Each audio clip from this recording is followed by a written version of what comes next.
আউযুবিল্লাহি মিনাশ শাইতানির রাজিম বিসমিল্লাহির রহমানির রহিম আল্লাহুম্মা সাল্লি আলা মুহাম্মাদ ওয়া আলা আলি মুহাম্মাদ কামা সাল্লাইতা আলা ইব্রাহিম ওয়া আলা আলি ইব্রাহিম ইন্নাকা হামিদুম মাজিদ আল্লাহুম্মা বারিক আলা মুহাম্মাদ ওয়া আলা আলি মুহাম্মাদ কামা বারাকতা আলা ইব্রাহিম ওয়া আলা আলি ইব্রাহিম ইন্নাকা হামিদুম মাজিদ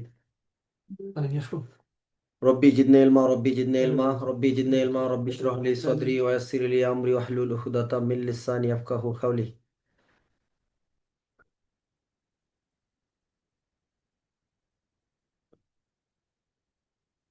এই আইন বা অধ্যাদেশ ফৌজদারি কার্যবিধি দ্বিতীয় সংশোধনী অধ্যাদেশ 2025 হিসেবে অভিহিত হবে এক ধারা 4-1 ক হলো অ্যাডভোকেট, যে ব্যক্তি আইন ব্যবসা করতে পারেন। 4-1 ডাবল ক হলো অ্যাটর্নি জেনারেল, বাংলাদেশের জন্য নিযুক্ত অ্যাটর্নি জেনারেল। 4-1 খ, যে অপরাধের ফৌজদারি কার্যবিধির দ্বিতীয় তফসিলে প্রচলিত অন্য আইনে জামিনের ব্যবস্থা আছে তাকে বলা হয় জামিনযোগ্য অপরাধ। ফৌজদারি কার্যবিধি এবং প্রচলিত অন্য আইনে জামিনের ব্যবস্থা নাই তাকে বলা হয় জামিন অযোগ্য অপরাধ। 4-1 খ। 4-1 গ হলো অভিযোগ, চার্জের সারমর্মকে অভিযোগ বলা হয়। বর্গীয় জ হলো নালিশ, জ্ঞাত অথবা অজ্ঞাত ব্যক্তির বিরুদ্ধে মৌখিক অথবা লিখিতভাবে যে অভিযোগ করা হয় তাকে বলা হয় নালিশ। 4-1 হলো রাষ্ট্রীয় করণিক, অর্থাৎ প্রধান বিচারপতি কর্তৃক মনোনীত কর্মকর্তাকেই কর্মচারীকে রাষ্ট্রীয় করণিক বলা হয়। 4-1 হলো ইনকোয়ারি বা অনুসন্ধান, অর্থাৎ বিচারক বা আদালতের বিচার কার্যক্রম সম্পাদনের পূর্বে পরিচালিত কার্যক্রমকে বলা হয় ইনকোয়ারি বা অনুসন্ধান। পুলিশ প্রবিধানের 613 বিধি। 4-1 তদন্ত প্রবিধানের 613, অর্থাৎ পুলিশ অফিসার অথবা ম্যাজিস্ট্রেটের নিকট থেকে ক্ষমতাপ্রাপ্ত কোনো ব্যক্তি বা পুলিশ অফিসার সাক্ষ্য প্রমাণ সংগ্রহের লক্ষ্যে যে কার্যক্রম পরিচালনা করেন তাকে বলা হয় তদন্ত। 4-1 হলো বিচার বিভাগীয় কার্যক্রম, যেখানে আইনানুগভাবে শপথ গ্রহণ পূর্বক কার্যক্রম পরিচালিত হয়। ফৌজদারি কার্যবিধি আইনের 4-1 চতে হলো আমলযোগ্য অপরাধ, আমলযোগ্য মামলা, যে অপরাধের জন্য পুলিশ অফিসার বিনা পরোয়ানায় গ্রেপ্তার করতে পারেন বা দ্বিতীয় তফসিলে বিনা পরোয়ানায় গ্রেপ্তার দেখানো আছে সেই সকল অপরাধকে বলা হয় আমলযোগ্য অপরাধ বা আমলযোগ্য মামলা। আর এর বিপরীত হলো 4-1 আমলের অযোগ্য অপরাধ, আমলের অযোগ্য মামলা। যে কাজ করলে শাস্তির বিধান আছে তাকে বলা হয় অপরাধ। 4-1 মধ্যাহ্ন দণ্ডবিধি আইনের 40। 4-1 দতে হলো থানার ভারপ্রাপ্ত কর্মকর্তা, যিনি কনস্টেবল পদের উপরে এবং ভারপ্রাপ্ত কর্মকর্তার অব্যাহতি নিচে দায়িত্ব পালন করবেন। অসুস্থতা অথবা অনুপস্থিতির কারণে তারা সবাই ভারপ্রাপ্ত কর্মকর্তা হিসেবে কি হবেন? অভিহিত হবেন। 4-1 হলো থানা, সরকার ঘোষিত স্থান বা ঘাঁটিকে থানা বলা হয়, বা সরকার যে স্থানকে থানা হিসেবে নির্ধারণ করবেন। 4-1 দন্তান্ন হলো পাবলিক প্রসিকিউটর, ফৌজদারি কার্যবিধি আইনের 492 ধারার অধীনে নিয়োজিত ব্যক্তি অথবা পাবলিক প্রসিকিউটরের নির্দেশে কার্যরত ব্যক্তি যারা, তারা পাবলিক প্রসিকিউটর হিসেবে অভিহিত হবেন। দণ্ডবিধি আইনের অপরাধের অনুসন্ধান তদন্ত বিচার অন্যান্য কার্যক্রম ফৌজদারি কার্যবিধি আইনের অধীনে হবে। দণ্ডবিধি আইন ব্যতীত অন্যান্য যে অপরাধ, এগুলোর অনুসন্ধান তদন্ত বিচার এবং অন্যান্য কার্যক্রম ফৌজদারি কার্যবিধি আইনের অধীনেই পরিচালিত হবে। এই ছিল প্রথম অধ্যায়। দ্বিতীয় অধ্যায় ফৌজদারি আদালতের গঠন। একটা ক্লাস যদি আপনি নির্দিষ্ট সময় বুঝতে না পারেন কোনো অসুবিধা নাই, আমরা সাক্ষ্য আইন পড়াইতেছি, দণ্ডবিধি পড়াইতেছি, ওই সময় গিয়েও কিন্তু আপনার ফৌজদারি রিভিশন চলবে, বুঝছেন না? আমরা সারা বছর রিভিশনটাকে খুব, হ্যাঁ, সারা বছর রিভিশনটাকে আমরা খুব বেশি প্রাধান্য দেই। এই কারণ আপনি যদি ভালো প্রস্তুতি নিতে চান তাহলে অবশ্যই পরীক্ষায় অংশগ্রহণ এবং রিভিশন এবং গ্রুপ স্টাডি, এই তিনটা বিষয়কে প্রাধান্য দিবেন। অর্থাৎ রিভিশন রাখতে হবে, গ্রুপ স্টাডিটাও রিভিশনের ভিতরেই, তবে এটা আরেকটু আপার লেভেলে। আর হচ্ছে লেখালেখি করতে হবে, লেখালেখি করলে হাতের লেখার মান সুন্দর হবে। নির্দিষ্ট সময়ের ভিতরে কিভাবে পরীক্ষার খাতায় গুছিয়ে লেখা যায় সেটা আপনি বুঝতে পারবেন, এবং খুব সহজেই প্রশ্নগুলো আপনি ধরতে পারবেন। অনেকগুলো ক্যাপাসিটি অবলম্বন করতে পারবেন, উদাহরণ বলেন, ব্যাখ্যা বলেন, কিভাবে কি করতে হবে এটা আপনি পরিকল্পনা করে পারবেন না, এটা প্রায়োগিক লাগবে, আপনাকে লিখতে হবে। ফৌজদারি কার্যবিধি আইনের দ্বিতীয় অধ্যায় ফৌজদারি আদালতের গঠন সম্পর্কিত অধ্যায়। দুই ধরনের ফৌজদারি আদালত থাকবে, দায়রা আদালত, ম্যাজিস্ট্রেট আদালত। ম্যাজিস্ট্রেট হবে 2 শ্রেণীর, নির্বাহী বিচারিক। বিচারিক ম্যাজিস্ট্রেট 4 শ্রেণীর, মুখ্য বিচারিক প্রথম শ্রেণী, দ্বিতীয় শ্রেণী, তৃতীয় শ্রেণী, আরেকজন হলো অতিরিক্ত মুখ্য নগর বা মুখ্য মহানগর বা মুখ্য বিচারিক ম্যাজিস্ট্রেট। যিনি মুখ্য মহানগর মুখ্য বিচারিক ম্যাজিস্ট্রেট হিসেবে কি হবেন? অভিহিত হবেন। আচ্ছা, এরপরে হলো ফৌজদারি কার্যবিধি আইনের 10 নির্বাহী ম্যাজিস্ট্রেট, 11 জুডিশিয়াল বিচারিক ম্যাজিস্ট্রেট, 12 স্পেশাল ম্যাজিস্ট্রেট। পারবেন না এগুলো ইনশাল্লাহ? পারবেন। 22 হলো মফস্বল এলাকার জন্য জাস্টিস অব দ্য পিস, আর সমগ্র বাংলাদেশের জন্য হলো 25 ধারা। ফৌজদারি কার্যবিধি আইনের পরবর্তী আমরা চলে যাব তৃতীয় অধ্যায়, ফৌজদারি আদালতের ক্ষমতা। এটা এখন আসলে না পড়লেও চলে। হাইকোর্ট বিভাগ কি দণ্ড দিতে পারেন? মৃত্যুদণ্ড সহ যে কোনো দণ্ড। দায়রা আদালত মৃত্যুদণ্ড আইনে অনুমোদিত যে কোনো কারাদণ্ড প্রদান করতে পারবেন। মৃত্যুদণ্ড দিলে হাইকোর্টের অনুমোদন নিতে হবে। যুগ্ম দায়রা জজ 10 বছরের নিম্নে যে কোনো দণ্ড প্রদান করতে পারবেন। 32 দ্বারা একজন প্রথম শ্রেণীর বিচারিক ম্যাজিস্ট্রেট 5 বছর অনধিক অনধিক 5 লক্ষ টাকা অর্থদণ্ড এবং কারাদণ্ড। দ্বিতীয় শ্রেণীর ম্যাজিস্ট্রেট 3 বছর 3 লক্ষ। তৃতীয় শ্রেণীর ম্যাজিস্ট্রেট 2 বছর 2 লক্ষ। ফৌজদারি কার্যবিধির চতুর্থ অধ্যায় জনসাধারণ পুলিশ অফিসার ম্যাজিস্ট্রেটকে সাহায্য এবং তথ্য প্রদান সম্পর্কিত। প্রত্যেক জনসাধারণ যুক্তিসঙ্গতভাবে নির্বাহী ম্যাজিস্ট্রেট বিচারিক ম্যাজিস্ট্রেট এবং পুলিশ অফিসারকে গ্রেপ্তার পলায়ন প্রতিরোধের ক্ষেত্রে ক ক্ষতে হলো শান্তি শৃঙ্খলা দমন প্রতিরোধ এবং সরকারি সম্পত্তির ক্ষেত্রে সাহায্য করতে বাধ্য থাকবেন। 42 দ্বারা। ক খ লিখবো, 1 2 লিখবো না কখনোই। আচ্ছা, এরপরে হচ্ছে দুইটা ক্ষেত্রে সাহায্য করতে বাধ্য নয়: মামলার সাক্ষী সংগ্রহ করে দিতে, পলাতক আসামির ঠিকানা খুঁজে বের করে দিতে। আর 42 দ্বারাই সাহায্য না করলে দণ্ডবিধির 187 দ্বারাই কি হবে? শাস্তি হবে। দণ্ডবিধি আইনের একটা অধ্যায় আছে, দণ্ডবিধি আইনের 10ম অধ্যায় সরকারি কর্মচারীর আইনানুগ কর্তৃত্ব অবমাননার দায়ে দণ্ড। খুব গুরুত্বপূর্ণ একটা অধ্যায়। আমাদের পুলিশ বিভাগীয় পদোন্নতি পরীক্ষায় ব্যাপক প্রশ্নমুখী একটা অধ্যায়। ধারা হলো দণ্ডবিধির 172 থেকে দণ্ডবিধির 190 ধারা। এটা হলো এই পুরাটা অধ্যায়ই সরকারি কর্মচারীকে সাহায্য না করার জন্য, আদেশ অমান্য করার জন্য, অবহেলা করার জন্য, ক্ষতি ভয়ভীতি হুমকি ইত্যাদি সম্পর্কিত অপরাধের শাস্তি। অর্থাৎ এই অধ্যায়টাই পুরাটা হলো কি সরকারি কর্মচারী, আদালত, জজ, ম্যাজিস্ট্রেট, পুলিশ অফিসার তাদের বিরুদ্ধে যারা এই কাজ করবে তাদের জন্য শাস্তির বিধান এই অধ্যায়টা। আচ্ছা, পড়বো আমরা ইনশাল্লাহ পরে গিয়ে।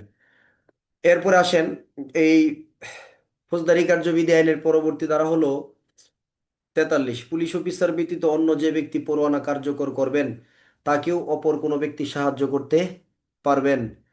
ফৌজদারি কার্যবিধি আইনের দ্বারা হলো, দাদা ওইটা ফিল আপ হয়ে গেছে, ওই যে ইয়েটা ফিল আপ হয়ে গেছে, এটা তার লিঙ্ক দিয়ে আপনি টুটা ফিল আপ হয়ে গেছে।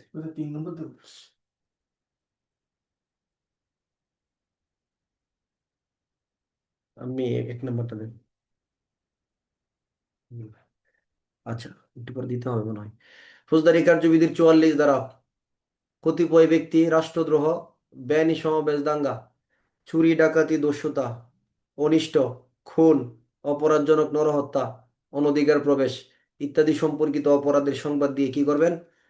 সাহায্য করবেন। 44।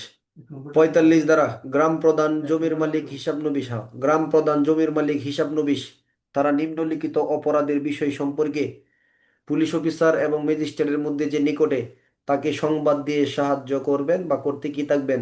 বাধ্য থাকবেন, করতে বাধ্য থাকবেন। ধারা হলো 45। 6টা কথা মনে আছে? ক খ গ ঘ ঙ। কতে কি কোনো দুর্দান্ত প্রকৃতির চোরাই মালের এজেন্ট বা গ্রাহক বা ক্রেতা বিক্রেতা। খ ঠক ডাকাত, পলাতক আসামি, ঘোষিত অপরাধী। গ বেআইনি সমাবেশ দাঙ্গা হাঙ্গামা। ঘ অপমৃত্যুর ঘটনা বা নিখোঁজ ব্যক্তি। ঙ বিদেশে অপরাধ করে দেশে আসছে। ছ শান্তি শৃঙ্খলা রক্ষা সম্পর্কিত। 45-এর 2 সরেও গ্রাম বলতে গ্রামের জমিকে বোঝাবে, সরায় ঘোষিত অপরাধী বলতে সরকার কর্তৃক ঘোষিত অপরাধীকে বোঝানো হবে।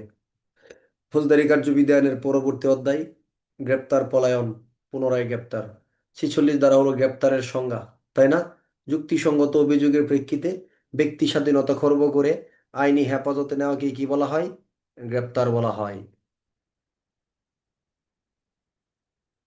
46-এর 1, তাহলে গ্রেপ্তারের সংজ্ঞার ক্ষেত্রে লাগবো গ্রেপ্তার পরোয়ানা এবং বিনা পরোয়ানা উভয়ভাবে করা যায়, এবং গ্রেপ্তার দেহ স্পর্শ করে সকল কৌশল বা পদ্ধতি অবলম্বন করে মৃত্যু ঘটিয়ে বা না ঘটিয়েও গ্রেপ্তার করা যায়, তাই না? ফৌজদারি কার্যবিধি আইনে গ্রেপ্তার সম্পর্কিত আমরা দুই ধরনের আলোচনা পাবো। ফৌজদারি কার্যবিধি আইনের 46 থেকে ফৌজদারি কার্যবিধির 67 পর্যন্ত এগুলা হলো গ্রেপ্তার সম্পর্কিত বা গ্রেপ্তারের পদ্ধতি সম্পর্কিত। ফৌজদারি কার্যবিধির 75 থেকে 86 পর্যন্ত ওগুলো হলো গ্রেপ্তারি পরোয়ানা সম্পর্কিত। কি ওগুলো হলো? গ্রেপ্তারি পরোয়ানার মাধ্যমে। তাহলে আপনি গ্রেপ্তার পরোয়ানা মূলে করেন আর বিনা পরোয়ানাই করেন, যেভাবেই করেন, গ্রেপ্তারের যে নর্মাল পদ্ধতি এগুলা কিন্তু এই যে জায়গাগুলো আমরা পড়বো বা পড়তেছি এই জায়গাগুলো থেকে নিতে হবে। গ্রেপ্তার হয়তো দুইভাবে হতে পারে, পরোয়ানাই, বিনা পরোয়ানাই। ঠিক আছে, কিন্তু আলাদা কিছু পদ্ধতিগত পার্থক্য থাকে। যেমন ধরেন, পরোয়ানামূলক গ্রেপ্তারের জন্য এক রকমের বিধান, বিনা পরোয়ানায় গ্রেপ্তারের জন্য কি হবে আরেক রকম বিধান কিছু ক্ষেত্রে। যেমন যদি আমরা বলি একজন ব্যক্তিকে আপনি বিনা পরোয়ানায় গ্রেপ্তার করবেন, একজন ব্যক্তিকে আপনি বিনা পরোয়ানায় গ্রেপ্তার করবেন, ধরেন একজন আপনি আব্দুস সুবাহান, একজন সাব ইন্সপেক্টর, আপনি একজন অপরাধীকে বিনা পরোয়ানায় গ্রেপ্তার করতে গেলেন। তাহলে আপনি ধরেন বর্তমান অবস্থান কোথায়? ঢাকাতে, ডিএমপিতে। এই ব্যক্তি পলায়ন করলো। তাহলে এই ব্যক্তির পিছন পিছন অনুসরণ করে আপনি বাংলাদেশের যে কোনো স্থানে যেতে পারবেন ফৌজদারি কার্যবিধি আইনের 58 ধারার ক্ষমতা বলে। কত ধারার? 58 ধারার ক্ষমতা বলে। আচ্ছা, এটা হলো বিনা পরোয়ানার ক্ষেত্রে।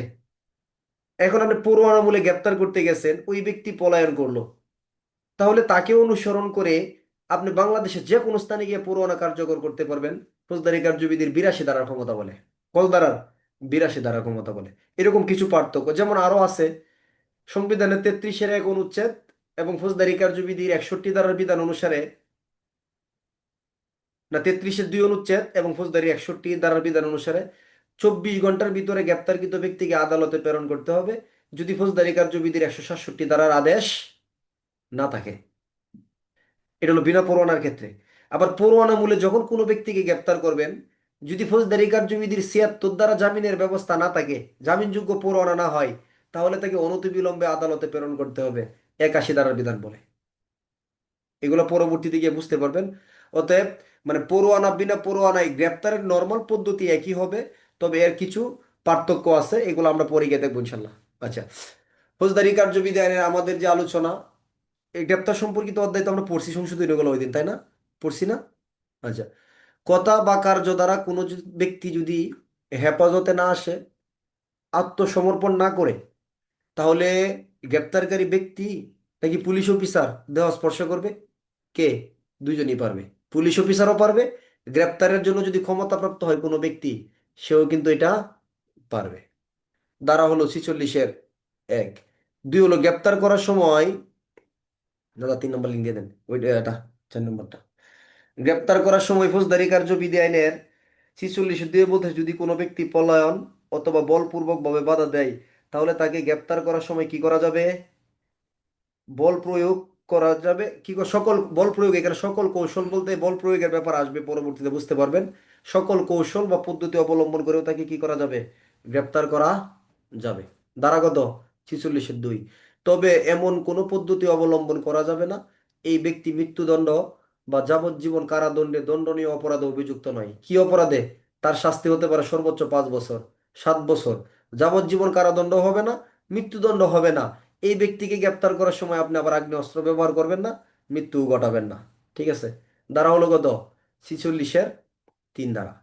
আচ্ছা, যদি কোনো ব্যক্তি এই গ্রেপ্তার দিচ্ছেন, যদি কোনো ব্যক্তি এই গ্রেপ্তারের বিধানগুলো অমান্য করে, যদি কোনো ব্যক্তি কিছু লিখে দিছেন, না,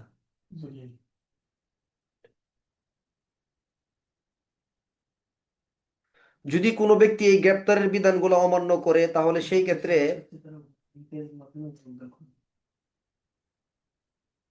দণ্ডবিধি 220 ধারা ব্যবস্থা নেওয়া হবে। কত ধারায়? যদি কোনো ব্যক্তি গ্রেপ্তারের বিধানগুলো অমান্য করে অথবা গ্রেপ্তারের যে আইনানুগ প্রক্রিয়া আছে সেই বিধানগুলো অমান্য করে, তাহলে তার বিরুদ্ধে ব্যবস্থা হবে দণ্ডবিধি আইনের কত ধারা? 220 ধারা। আমাকে একটু সময় দেন, 30 সেকেন্ড প্লিজ। হুম, ঠিক আছে।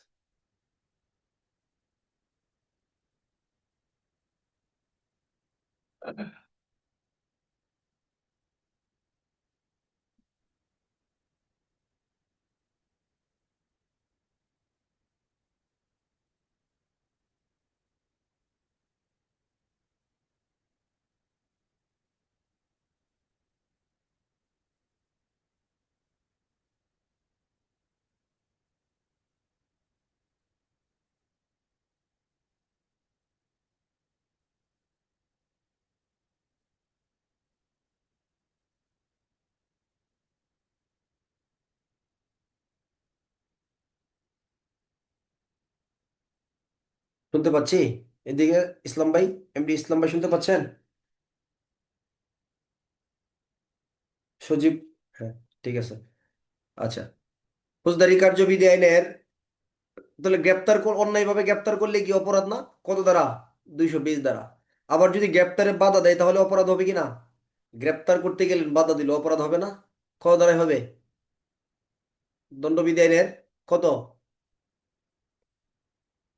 আমার এইখানে যারা আপনার ওই যে শরীফুল ইসলাম ওই আইডিতে যারা জয়েন করেন, এই আইডিতে একটা প্রবলেম হয় যে এখানে আপনারা ম্যাক্সিমাম ওই যে আমি যে ফার্স্ট যে স্লাইডে আমার ভিডিওটা থাকে এখানে সবাই ভিডিও মোডে পাওয়া যায় না, কিন্তু পরের স্লাইডগুলো সব ভিডিও অন করা। এটা একটু প্রবলেম হয়, কারণ হচ্ছে যদিও এবার ভার্চুয়ালি ক্লাস মানে সরাসরি নিচ্ছি না, তারপরে মানে আপনাদের চেহারাটা না দেখতে গেলে ক্লাসের এটা মানে আসলে ফিলিংসটা আসে না, সত্যিকার অর্থে হচ্ছে এরকম, বুঝছেন? এই জন্য আপনারা একটু যারা শরীফুল ইসলাম যেখানে নাম লেখা দেখছেন, একাডেমি যেগুলো লেখা এখানে না, তারা একটু ভিডিওটা অফ করে অন করেন প্লিজ, তাহলে ফার্স্ট স্লাইডে চলে আসবেন। এই তো মোটামুটি ঠিক হয়ে গেছে, হ্যাঁ। ওকে। তাহলে গ্রেপ্তারে যদি বাধা দেয় তাহলে তার শাস্তি হবে দণ্ডবিধির কত ধারা? 224 ধারা। তবে কোন ক্ষেত্রে গ্রেপ্তারে বাধা দিলেও অপরাধ হবে না? প্রশ্ন, কোন ক্ষেত্রে গ্রেপ্তারের সময় বাধা দিলেও কি হবে না? অপরাধ হবে না? তাহলে যে গ্রেপ্তারটা, এখন আপনি এটা বুঝছেন, কিন্তু দ্বারা কি লিখবেন ভাষ্য থেকে কিন্তু অনেক প্রশ্ন হয় জানেন না? তাহলে যে গ্রেপ্তারটা আইনানুগ নয়, যে গ্রেপ্তারটা বৈধ নয়, সেই গ্রেপ্তারে বাধা দেওয়া অপরাধ নয়। দণ্ডবিধি আইন ফৌজদারি কার্যবিধির 46 দ্বারা কি ভাষ্যতে বলা আছে। তাহলে যে গ্রেপ্তারটা বৈধ নয়, অবৈধ গ্রেপ্তারে বাধা দেওয়াও কি নয়? অবৈধ নয়। আর এই বাধা সম্পর্কে শাস্তি কত বললাম? 224। এখন এই বাধা সংক্রান্ত যে এই বিষয়গুলা, এগুলার অনেক শাস্তি, এক এক রকমের বাধার জন্য এক এক রকম। একটু বলবো, একটু দুই চারটা বলে শুনেন কেমন। এখন আপনি দেখলেন যে বাধা দিছে শাস্তি 224, তাহলে আপনি যদি কাউকে গ্রেপ্তার করতে যান, গ্রেপ্তার কাজের সময় যদি কোনো ব্যক্তি আপনাকে বাধা দেয়, তার শাস্তি কত দ্বারা হবে? 224। কিন্তু সে নিজে বাধা দেয় নাই, তার আত্মীয় স্বজন বাধা দিছে, তার শাস্তি কত? 225। আবার ধরেন আপনি মানে বাধা দিয়া যে কত শাস্তি, দণ্ডবিধি আইনটা এরকম মানে পাশাপাশি চলে যায়, যেন খুব চিন্তা করে দ্বারা বসাইতে হয়। মানে ভালো রেজাল্টের জন্য লিখতে হবে পরিমিত, চিন্তা করতে হবে অনেক গভীরে, তাহলে আপনি সঠিক দ্বারা বসাইতে পারবেন। নাহলে শুধু পরীক্ষা দিবেন আর দিবেন, খাতায় আর নাম্বার পাবেন না কেন? তাহলে বাধার প্রশ্ন দিকে 224 দিলেন, 25 দিলেন। এখন আপনি ধরেন কোথাও সমন জারি করতে গেলেন, সমন জারি আপনাকে করতে দিচ্ছে না, তখন আবার সমন জারিতে বাধা দেওয়ার জন্য শাস্তি কত দ্বারা হবে? দণ্ডবিধি আইনের কত? 173 দ্বারায়। 173 দ্বারা। আপনি ধরেন সরকারি কর্মচারী হিসেবে বেআইনি সমাবেশ দাঙ্গা দমন করতে গেছেন, তাহলে বেআইনি জনতা দাঙ্গা দমন করতে গিয়ে আবার আপনাকে বাধা দিল কোনো ব্যক্তিরা, তখন তাদের জন্য শাস্তি কত দাঁড়ায়? তখন আবার তাদের শাস্তি হবে দণ্ডবিধানের 152 দ্বারায়। ধরেন আপনি কোনো সম্পত্তি, সরকারি আইনানুগভাবে সম্পত্তি দখল করতে গেছেন, সরকারি সম্পত্তি, সম্পত্তি আপনাকে গ্রহণ করার জন্য দিচ্ছে না, বাধা দিচ্ছে, শাস্তি কত দ্বারা? শাস্তি দণ্ডবিধির 183 দ্বারা। আবার কোনো সরকারি সম্পত্তি বিক্রয়ের জন্য ক্ষমতা পাইছেন, বিক্রয় করতে বাধা দিচ্ছে, শাস্তি কত দ্বারা?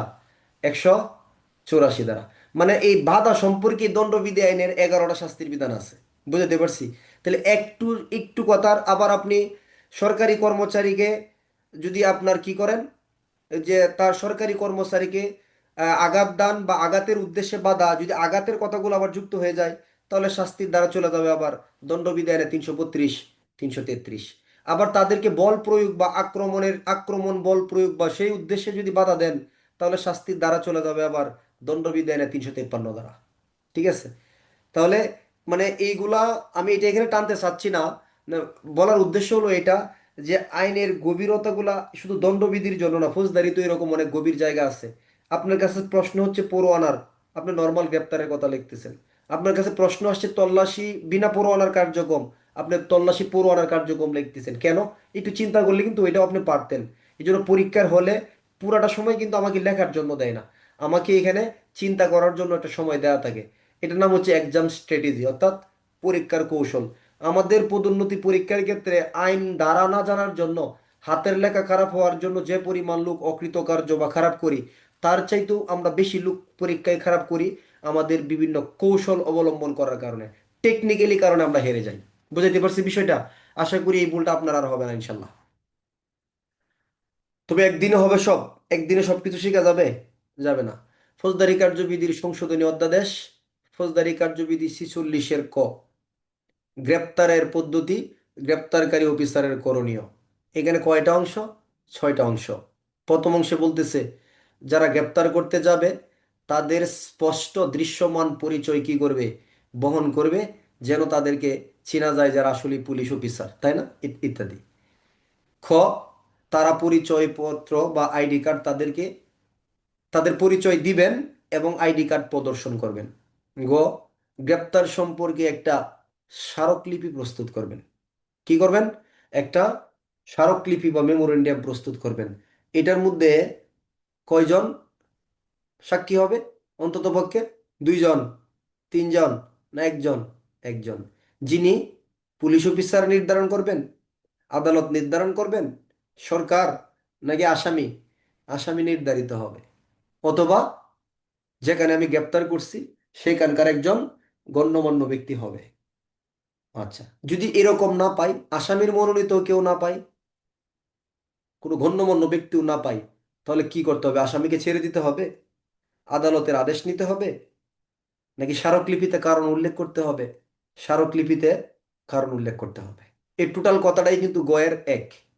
দুয়ে বলতেছে সম্মানিত আসামি যাকে আমরা গ্রেপ্তার করব, ওনার কাছ থেকে আমরা কি নিব? স্বাক্ষর বা টিপসই নিব, যদি তিনি রাজি হন, যদি তার মন ভালো থাকে। বুঝতে পারছি? এরপর হলো ঘ, তাকে যদি গ্রেপ্তার তার এলাকার বাহিরে গিয়ে অন্য এলাকায় করা হয়, তাহলে সেই ক্ষেত্রে 12 ঘন্টার ভিতরেই কেন গ্রেপ্তার করলাম, কোথায় গ্রেপ্তার করলাম, কোথায় রাখলাম, এই সম্পর্কে 12 ঘন্টার ভিতরেই সম্মানিত আসামির সম্মানিত পরিবারের সদস্যদেরকে জানাইতে হবে। বুঝতে পারছেন? অতএব আপনাকে অবশ্যই এই ধারা সংশোধন হওয়ার পরে এই জায়গাগুলো আপনি আসামির নামের আগে সম্মানিত শব্দটা ব্যবহার করা কি হবে না, এটা মানে খারাপ দেখাবে না। এবং এটা আসামি তো অবশ্যই সম্মানিত ব্যক্তি, আপনি হইতে পারেন, আমি হইতে পারি। সে একজন ব্যক্তির বিরুদ্ধে অপরাধের দায়ে অভিযোগ হইলে সে আসামি হয়, হয় না? অপরাধী নাকি নিরপরাধ, এটা তো বিচার আদালত বিশ্লেষণ করবে। সে অপরাধী না হতে পারে। সকল আসামিরই কি শাস্তি হয়? সবাই কি চার্জশিট পায়? সবাই তো চার্জশিট পায় না। কেউ তো ফাইনাল রিপোর্ট পায়, কেউ তো বিচারে কি হয়, খালাস পায়। এই জন্য সম্মানিত ব্যবহার করলে কোনো অসুবিধা নেই। আপনাদের হাসার জন্য বলতেছি না, আমি বাস্তব কথাই বলতেছি। ওতে বলতেছি কি, তিনি যদি অসুস্থ হয় চিকিৎসা করতে হবে, ডাক্তারের মাধ্যমে সনদপত্র সংগ্রহ করতে হবে, অসুস্থতার কারণ নথিতে কি করতে হবে? লিপিবদ্ধ করতে হবে।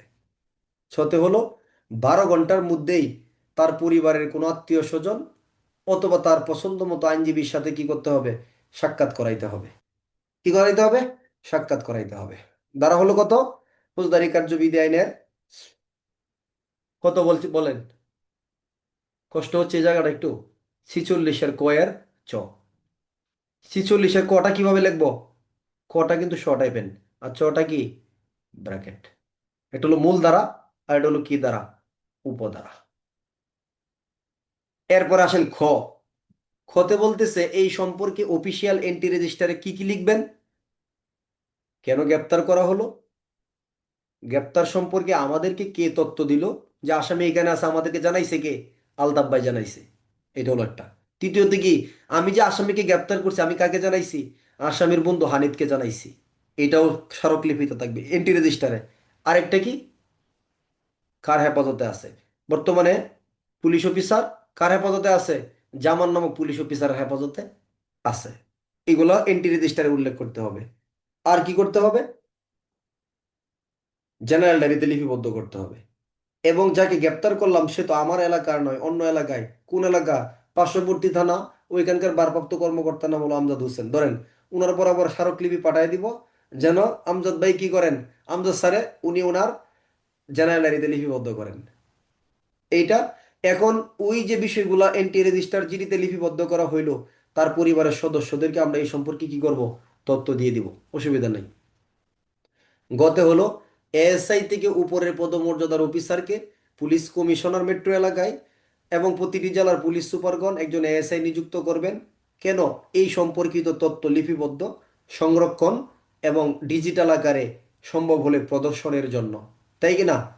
যদি সারা বাংলাদেশে যে কয়টা থানা আছে এই সংশোধনীর অধ্যাদেশের উপর ভিত্তি করে যে একজন এএসআই গ্রেপ্তার সম্পর্কিত অফিসার লাগবে একটা ফাইল দিয়ে দেয়, কেমন হতে পারে? তাহলে বাংলাদেশে কতগুলো এএসআই হয়ে যাবে? বুঝেন নাই কথাটা? হ্যাঁ, মানে একজন এএসআই প্রত্যেক থানায় নিয়োজিত করবে, নতুন করে একটা ফাইল দিবে যে যাদের কাজ হবে শুধু কি সম্পর্কে, নারী শিশু বিষয়ক ডেস্ক যে ছিল এটার উপর যে এই এখন যারা নারী এসআই যারা ফাইল ভিত্তিক হবে তাদের কি বলা আছে, তাদেরকে পদায়ন ওইভাবেই করা হবে এবং নিশ্চিত করতে হবে তারা যেন কি নারী এবং শিশু বিষয়ক হেল্প ডেস্কে তাদেরকে যেন কি করা হয়, পদায়ন করা হয়। তাহলে এগুলো হইতে কতক্ষণ, যে কোনো বিষয় হয়ে যেতে পারে, অসুবিধা নেই। আচ্ছা, তাহলে এ হলো আপনার গ। আর গতে হলো যে অফিসারের হেফাজতে থাকবে কে আসামি, এই অফিসার তার হেফাজত স্বাস্থ্য বা নিরাপত্তার জন্য তিনি কি থাকবেন, দায়বদ্ধ থাকবেন। উমতে হলো আসামির শরীরে কাটাছিঁড়া জখমের চিহ্ন আছে, সরকারি ক্ষেত্র বিশেষ কোনো প্রত্যায়িত চিকিৎসকের মাধ্যমে বা প্র্যাকটিশিয়ানের মাধ্যমে কি করাইতে হবে, পরীক্ষা করাইতে হবে, করাইতে হবে কিনা।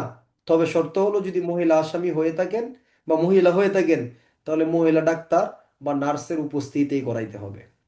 আর এই ডাক্তারের কাছ থেকে একটা কি নিতে হবে, এমসি বা মেডিকেল রিপোর্ট সার্টিফিকেট নিতে হবে, যেটা পুলিশ অফিসার গ্রহণ করবে, আসামি বা তার পরিবারের সদস্যরা।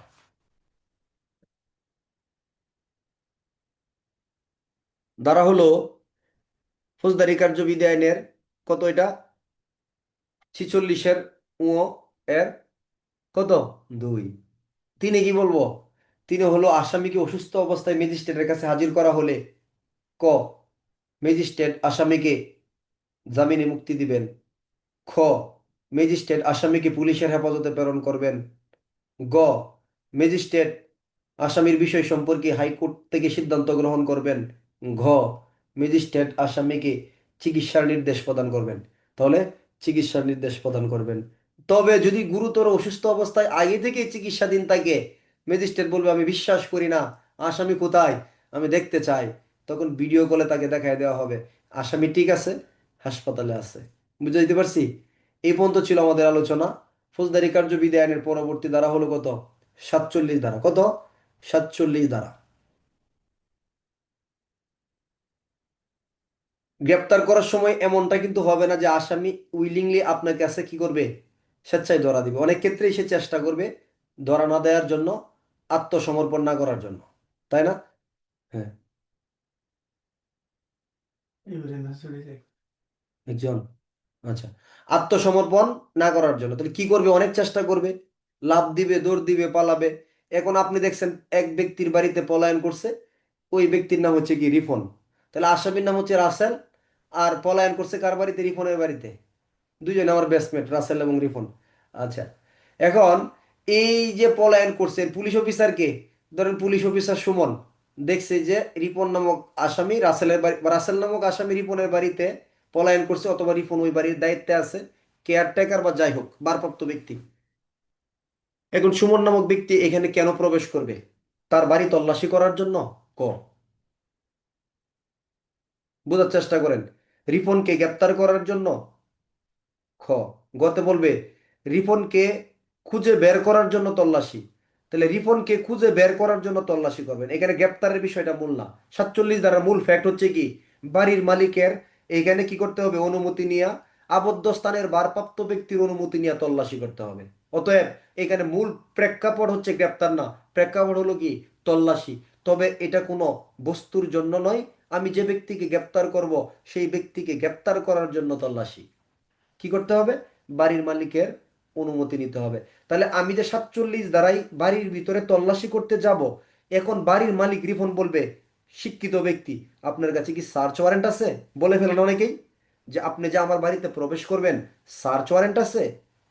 এখন পুলিশ অফিসার বলবে যদি আমি সার্চ ওয়ারেন্ট আনতে যাই তাহলে আসামি পলায়ন করবে। তাহলে এই ব্যক্তিকে বলতে হবে, বুঝাইতে হবে, বা আইনে নির্ধারণ করে দিছে এরকমটা যে এই কাজ আমি পরোয়ানায় করি বা না করি। আমি যেহেতু ব্যক্তিকে গ্রেপ্তার করতে আসছি, পরোয়ানায় ক্ষমতা রাখি, বিনা পরোয়ানায় ক্ষমতা রাখি, বাড়ির ভিতরে তল্লাশি করার জন্য পরোয়ানার মতো আমার কি নাই, সুযোগ নাই। এজন্য আইনে ক্ষমতা দিয়ে দিছে যে নর্মালি কোনো বাড়িতে তল্লাশি করতে গেলে যেখানে পরোয়ানা লাগে, আপনি যদি আসামির পিছে অনুসরণ করে ওই বাড়িতে প্রবেশ করেন তাহলে আসামিকে খুঁজে বের করার জন্য ওই বাড়ি তল্লাশি করার জন্য কোনো পরোয়ানা লাগবে না। তাহলে আমি এটা বস্তুর জন্য কিন্তু তল্লাশি করতেছি না, কিসের জন্য? ব্যক্তির জন্য, আমি যাকে গ্রেপ্তার করব তার জন্য। 47। এবং তাই নয়, নির্দেশনা হলো তা, বাড়ির মালিক আমাকে কি করবেন? প্রবেশের জন্য অবাধে অনুমতি প্রদান করবেন এবং আমাকে যুক্তিসঙ্গত প্রয়োজনে যতটুক দরকার ততটুক সহযোগিতা করবেন। তাহলে আইন আমাকে কি সুযোগ দিছে? ব্যক্তিকে গ্রেপ্তার করার জন্য কোনো বাড়ির ভিতরে বিনা পরোয়ানায় তল্লাশির ক্ষমতা দিছে। শুধু তাই নয়, বাড়ির মালিক যেন আমাকে অনুমতি দেয় সেটাও নির্দেশ দিছে, আমাকে যেন সহযোগিতা করে সেটাও নির্দেশ দিছে। তাহলে এই ধারাটা কি আসামির পক্ষের দ্বারা, বাড়ির মালিকের পক্ষের দ্বারা, নাকি পুলিশের পক্ষের দ্বারা? এটা হলো পুলিশের পক্ষের দ্বারা। ফৌজদারি কার্যবিধি আইনের 47 ধারা। কত ধারা? 47। এখন বাড়ির মালিক, বুঝছেন 47? তাহলে এমসিকিউ প্রশ্ন, ফৌজদারি কার্যবিধি আইনের 47 ধারা নিম্নের কোনটা সঠিক? বাড়ির মালিকের অনুমতি নিয়ে তল্লাশি করতে হবে বা প্রবেশ করতে হবে? বাড়ির মালিক তল্লাশির জন্য বা প্রবেশের জন্য অনুমতি প্রদান করবেন? তল্লাশির জন্য যুক্তিসঙ্গত সুবিধা প্রদান করবেন? নাকি সব কয়টাই সঠিক? সব কয়টাই সঠিক। যদি বলেন এত পড়ার দরকার না, আমি কম পড়েও হবে, আমি বুঝছি, তাহলে কি লিখবেন? যাকে গ্রেপ্তার করব সে যদি কোনো স্থানে প্রবেশ করে, তাহলে বাড়ির মালিকের অনুমতি নিয়ে প্রবেশ করে তল্লাশি করব। যদি এটাও লম্বা হয়ে যায়, তাহলে 47 দ্বারা বাড়ির মালিকের অনুমতি নিয়ে তল্লাশি। কেন? কোনো বস্তু উদ্ধারের জন্য, কোনো মাদকদ্রব্যের জন্য, নাকি কোনো ব্যক্তিকে গ্রেপ্তারের জন্য? গ্রেপ্তারের জন্য। এখন বাড়ির মালিক কি সব ক্ষেত্রে আমাকে অনুমতি দিবে এমন? রিপন বলবে আমি মানি না, আমি বিশ্বাস করি না, সার্চ ওয়ারেন্ট ছাড়া আমার বাড়িতে আপনি ঢুকতে পারবেন না। তখন কি হবে? তখন আপনি কি করবেন? দরজা নালা ভাঙবেন? না, বেআইনি হবে, আপনি দরজা নালা ভাঙতে পারবেন না। কি করতে হবে? প্রথমেই আপনাকে কন্ডিশন আছে, আপনার অধিকার এবং আপনার উদ্দেশ্যের কথা কি করতে হবে? অবগত করতে হবে। কি অধিকার আপনার? উদ্দেশ্য কি? চাচা, আপনার বাড়ির থেকে কোনো বস্তু দ্রব্য নেওয়া আমার কোনো উদ্দেশ্য না। চাচা, এই ব্যক্তিকে গ্রেপ্তার করার জন্য আমার আইনানুগভাবে অধিকার আছে, আমার কাছে গ্রেপ্তারের পরোয়ানা আছে, অথবা আমি বিনা পরোয়ানায় গ্রেপ্তারের ক্ষমতা রাখি। এই কথাগুলো অবশ্যই তাকে কি করতে হবে? জানাতে হবে, নাহলে আপনি সাংবিধানিক বিধান অমান্য করে ফেলছেন। আচ্ছা, ধারাগত 47। অর্থাৎ কোনো ব্যক্তির ঘরের ভিতরে ইচ্ছা করলে আপনি প্রবেশ করতে পারবেন না, তার গৃহের যে সুরক্ষা আছে তাকে সুরক্ষা থেকে বঞ্চিত করতে পারবে না। বাংলাদেশ সংবিধানের 42, 43 অনুচ্ছেদে এই সম্পর্কে স্পষ্ট বলা আছে। কথা বুঝাতে পারছি? আচ্ছা, ফৌজদারি কার্যবিধি আইনের পরবর্তী, তাহলে এই ব্যক্তি অধিকার উদ্দেশ্য জানানোর পরে এখন অনুমতি দিচ্ছে না, এখন আর সুযোগ নাই। কি করব? দরজা জানালা ভেঙে অন্দরমহলে ঘরের ভিতরে প্রবেশ করে ফেলবো। তবে শর্ত হলো যে এই বাড়িতে যদি কোনো পর্দানসীন মহিলা থাকে। কোন মহিলা? যে আয়সা ভিতরে পলায়ন করছে আসামি তিনি? না, এই বাড়ির কোনো মহিলা। তাহলে সেই ক্ষেত্রে আমরা কি করব? তাকে এখান থেকে বের হয়ে যাওয়ার বা অবাধে সরে যাওয়ার একটা সুযোগ দিব। ধারা কত? 48 দ্বারা। তাহলে 48 দ্বারার মূল কার্যক্রম কি? 48 দ্বারা, 47 দ্বারায় অনুমতি না পাইলেই 48 দ্বারা দরকার আছে। ফৌজদারি কার্যবিধানের 48 দ্বারা প্রয়োজনীয়তা নাই কখন? যদি 47 দ্বারা বাড়ির মালিক অনুমতি দিয়ে দেয়, তাহলে আমাদের 48 দ্বারা কোনো প্রয়োজনীয়তা থাকে না। তাহলে বাড়ির মালিকের অনুমতি নিয়ে প্রবেশ 47, 48ও প্রবেশ, তবে কিভাবে? দরজা জানালা ভেঙে। কি করতে হবে? পর্দানশীল মহিলা থাকলে তাকে অন্যত্র সরে যাওয়ার সুযোগ দিতে হবে। ধারাগত 48। এগুলো লম্বা আলোচনা করা কিচ্ছু নাই, এগুলো আপনি পরীক্ষার হলে এর বেশি কিছু লিখতেও পারবেন না।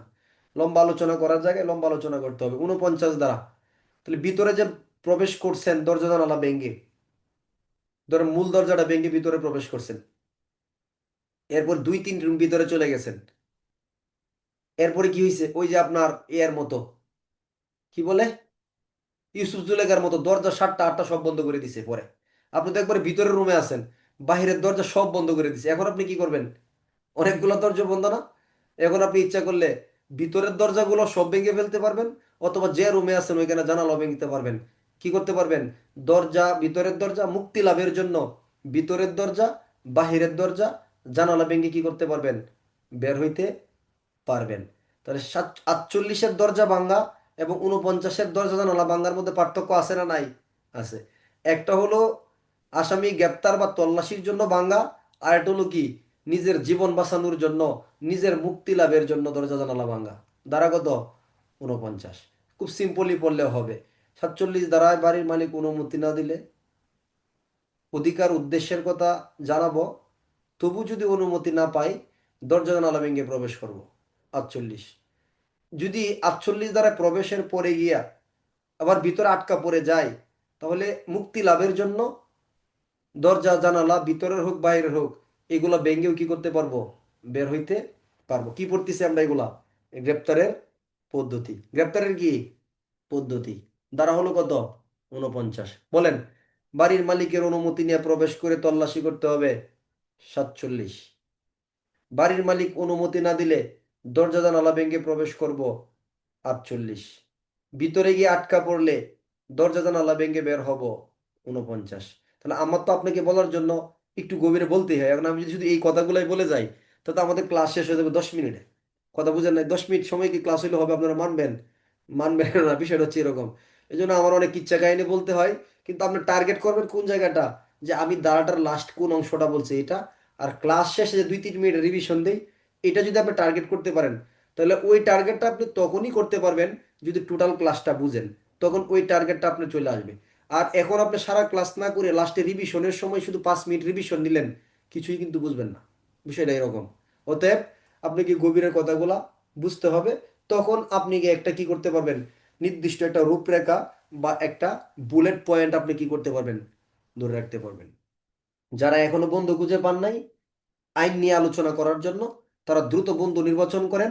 যেমনই হোক, জুনিয়র সিনিয়র মেধাবী কোনো কিছু নয়, পুলিশ নন পুলিশ, আলোচনা করার জন্য একজন ব্যক্তি খুঁজে বের করেন। যদি কাউকেই না পান, মেজ বয়কে প্রতি মাসে টাকা দিবেন 200-300, শুধু আপনার কথাগুলো বসে বসে সে শুনবে। কথা বুঝেন নাই? মনে করে কেউ পাচ্ছেন না, আপনি তারা শোনাবেন, চা খাওয়াবেন, নাস্তা খাওয়াবেন, বলে তুই গেলে আমার কথাগুলো শুন। বুঝাইতে পারছি? যদি এটাও না হয়, আপনি নিজে একা একা আয়নার সামনে দাঁড়ায় বলতে হবে। ইংলিশ বেসিক কোর্স করছেন না অনেকেই? কি, যদি আপনি মুখ দিয়ে ইংলিশ না বলেন, জীবন আপনি ইংরেজি শিখতে পারবেন না। দুনিয়ার সমস্ত রুলস আপনি জানেন, টেন্স জানেন, সব জানেন আপনি, কিন্তু আপনি সব ভোকাবুলারি জানেন, কিন্তু যতক্ষণ পর্যন্ত আপনি ফ্লুয়েন্ট হবেন, ফ্লুয়েন্ট হইতে গেলে অবশ্যই আপনাকে কি করতে হবে, আপনাকে বলতে হবে, প্রচুর বলতে হবে। ঠিক আইনের জায়গাটাও কিন্তু এরকমই একটা বিষয়। আপনি জেনে যাবেন, সব কিছুই বুঝবেন, কিন্তু এটা প্রয়োগ হবে না, মনে থাকবে না, বা একটা সময় গিয়ে ভুলে যাবেন যদি এটা চর্চার ভিতরে না রাখেন। তাহলে রিভিশনের চাইতেও গুরুত্বপূর্ণ হলো গ্রুপ স্টাডি করা। গ্রুপ বলতে অনেকগুলো ব্যক্তি বোঝায় না, দুইজনের মধ্যেও গ্রুপ হতে পারে, কোনো সমস্যা নেই, এটা অবশ্যই করবেন। ফৌজদারি কার্যবিধি আইনের পরবর্তী ধারা হলো 50 ধারা। এমসিকিউ প্রশ্ন সবার জন্য, উত্তর দিবেন। ফৌজদারি কার্যবিধির 50 ধারা, যারা নতুন তারা তো হয়তো বুঝবেন না কি এটা, সবাই তো নতুন, একটু বলে দেই। ফৌজদারি কার্যবিধির 50 ধারা হলো প্রয়োজনের অতিরিক্ত নিয়ন্ত্রণ নিষেধ। কি প্রয়োজনের অতিরিক্ত নিয়ন্ত্রণ নিষেধ? যদি আরেকটু গভীরে যাই, আসামির পলায়ন প্রতিরোধের জন্য যতটুকু বল বা শক্তি প্রয়োগ করা প্রয়োজন, একজন গ্রেপ্তারকৃত ব্যক্তির প্রতি তার চাইতে অধিক বল অথবা শক্তি প্রয়োগ করা যাইবে না। এটা হলো মূল বইয়ের কথা, ফৌজদারি কার্যবিধির 50 ধারা। ভালো কথা। এখন প্রশ্ন হলো যে ফৌজদারি কার্যবিধির 50 ধারা যে এই কথাটা বলছে, যে আসামির জন্য যতটুক দরকার ততটুক বল শক্তি প্রয়োগ করবেন, তার বেশি বল বা শক্তি প্রয়োগ করা যাবে না। তাহলে এই কাজটা কি গ্রেপ্তারের আগের কাজ, নাকি এটা গ্রেপ্তারের সময়ের কাজ, নাকি এটা গ্রেপ্তারের পরের কাজ? আপনি এই প্রশ্নের উত্তর দেন। কোন সময়ের কাজ মনে হচ্ছে আপনার কাছে? এটা কি আগের? ধরুন পরীক্ষার প্রশ্ন আসলো, আসে এরকম গ্রেপ্তারের আগে, সময় এবং পরে করণীয় কি। তাহলে ফৌজদারি কার্যবিধির 50 ধারাটা আপনার কাছে কোন সময়ের কাজ মনে হচ্ছে? আগের কাজ মনে হচ্ছে, নাকি সময়ের কাজ মনে হচ্ছে, নাকি পরের কাজ মনে হচ্ছে? সবাই বলেন। যদি আগের হয় তাহলে আপনি 1 আঙ্গুল উঠান, যদি সময়ের কাজ হয় তাহলে 2 আঙ্গুল উঠাবেন, যদি পরের হয় তাহলে 3 আঙ্গুল উঠাবেন, আর যদি মনে হয় সবকটাই সঠিক তাহলে 4 নম্বর আঙ্গুল উঠাবেন। তাই না? আচ্ছা, ফৌজদারি কার্যবিধি আইনের 50 ধারা হলো গ্রেপ্তারের পরের কাজ। গ্রেপ্তারের পরের কাজ কিভাবে? আচ্ছা, আইনের আইনের কথা হচ্ছে, আইনের গভীর জানতে হবে, মূল বইয়ের কথাগুলো বুঝতে হবে। নর্মালি যদি আমরা বলি তাহলে মনে হয় যে সময়ের কাজ। আমরা অনেকে এটা ভাবি যে আসামি গ্রেপ্তার করতে গেছি, এখানে আমার এত বল শক্তি প্রয়োগ করার দরকার কি, আমার কি জীবন যাবে, আমি চলে যাই, দরকার নাই, এরকম আমরা ভাবি অনেকে 50 ধারার আগে। যে আসামি দৌড়াইতেছে এইখানে বস্তির ভিতরে ঢুকে গেছে, আমি যাব না, গ্রেপ্তার করব না। ঠিক এই কথাটা কিন্তু 50 ধারা না। 50 ধারার কথা কি জানেন? যেমন ধরেন আমি এবং আমার সঙ্গীয় পুলিশ অফিসার ওয়াহেদ ভুইয়া, আমরা দুইজন মিলে কাকে গ্রেপ্তার করলাম? সেলিম নামক একজন অপরাধী বা আসামিকে গ্রেপ্তার করলাম। ভালো। এখন আসামিকে যে আমরা গ্রেপ্তার করে ফেলছি, দেখেন আমার মূল বইয়ে কি বলছে দেখেন, আসামির পলায়ন প্রতিরোধের জন্য যতটুক, দেখেন দুইটা পয়েন্ট, পলায়ন প্রতিরোধের জন্য মানে আসামির কি পলায়ন প্রতিরোধের জন্য যতটুক বল বা শক্তি প্রয়োগ করা প্রয়োজন একজন গ্রেপ্তারকৃত, তার মানে আপনি এটা বুঝেন না কি বলছে, একজন গ্রেপ্তারকৃত, ইতিমধ্যে সে গ্রেপ্তার হয়ে গেছে, একজন গ্রেপ্তারকৃত ব্যক্তির জন্য তার বেশি বল বা শক্তি প্রয়োগ করা প্রয়োজন নয়। এখন আমরা গাড়ি দিয়ে ডিউটি করতেছি, ধরেন আসামি আমাদের সাথে আছে, তাহলে আসামিকে আমরা কোথায় নিয়ে যাবো? থানায়। তাহলে আসামি যেন পলায়ন করতে না পারে, ধরুন আমরা হ্যান্ডকাপ পরাইলাম, তাই না? হ্যান্ডকাপ পরে আরেকজন বা দুইজন দিয়ে তার কি করে দাঁড়া করে রাখলাম যে আমরা এখনই চলে যাব।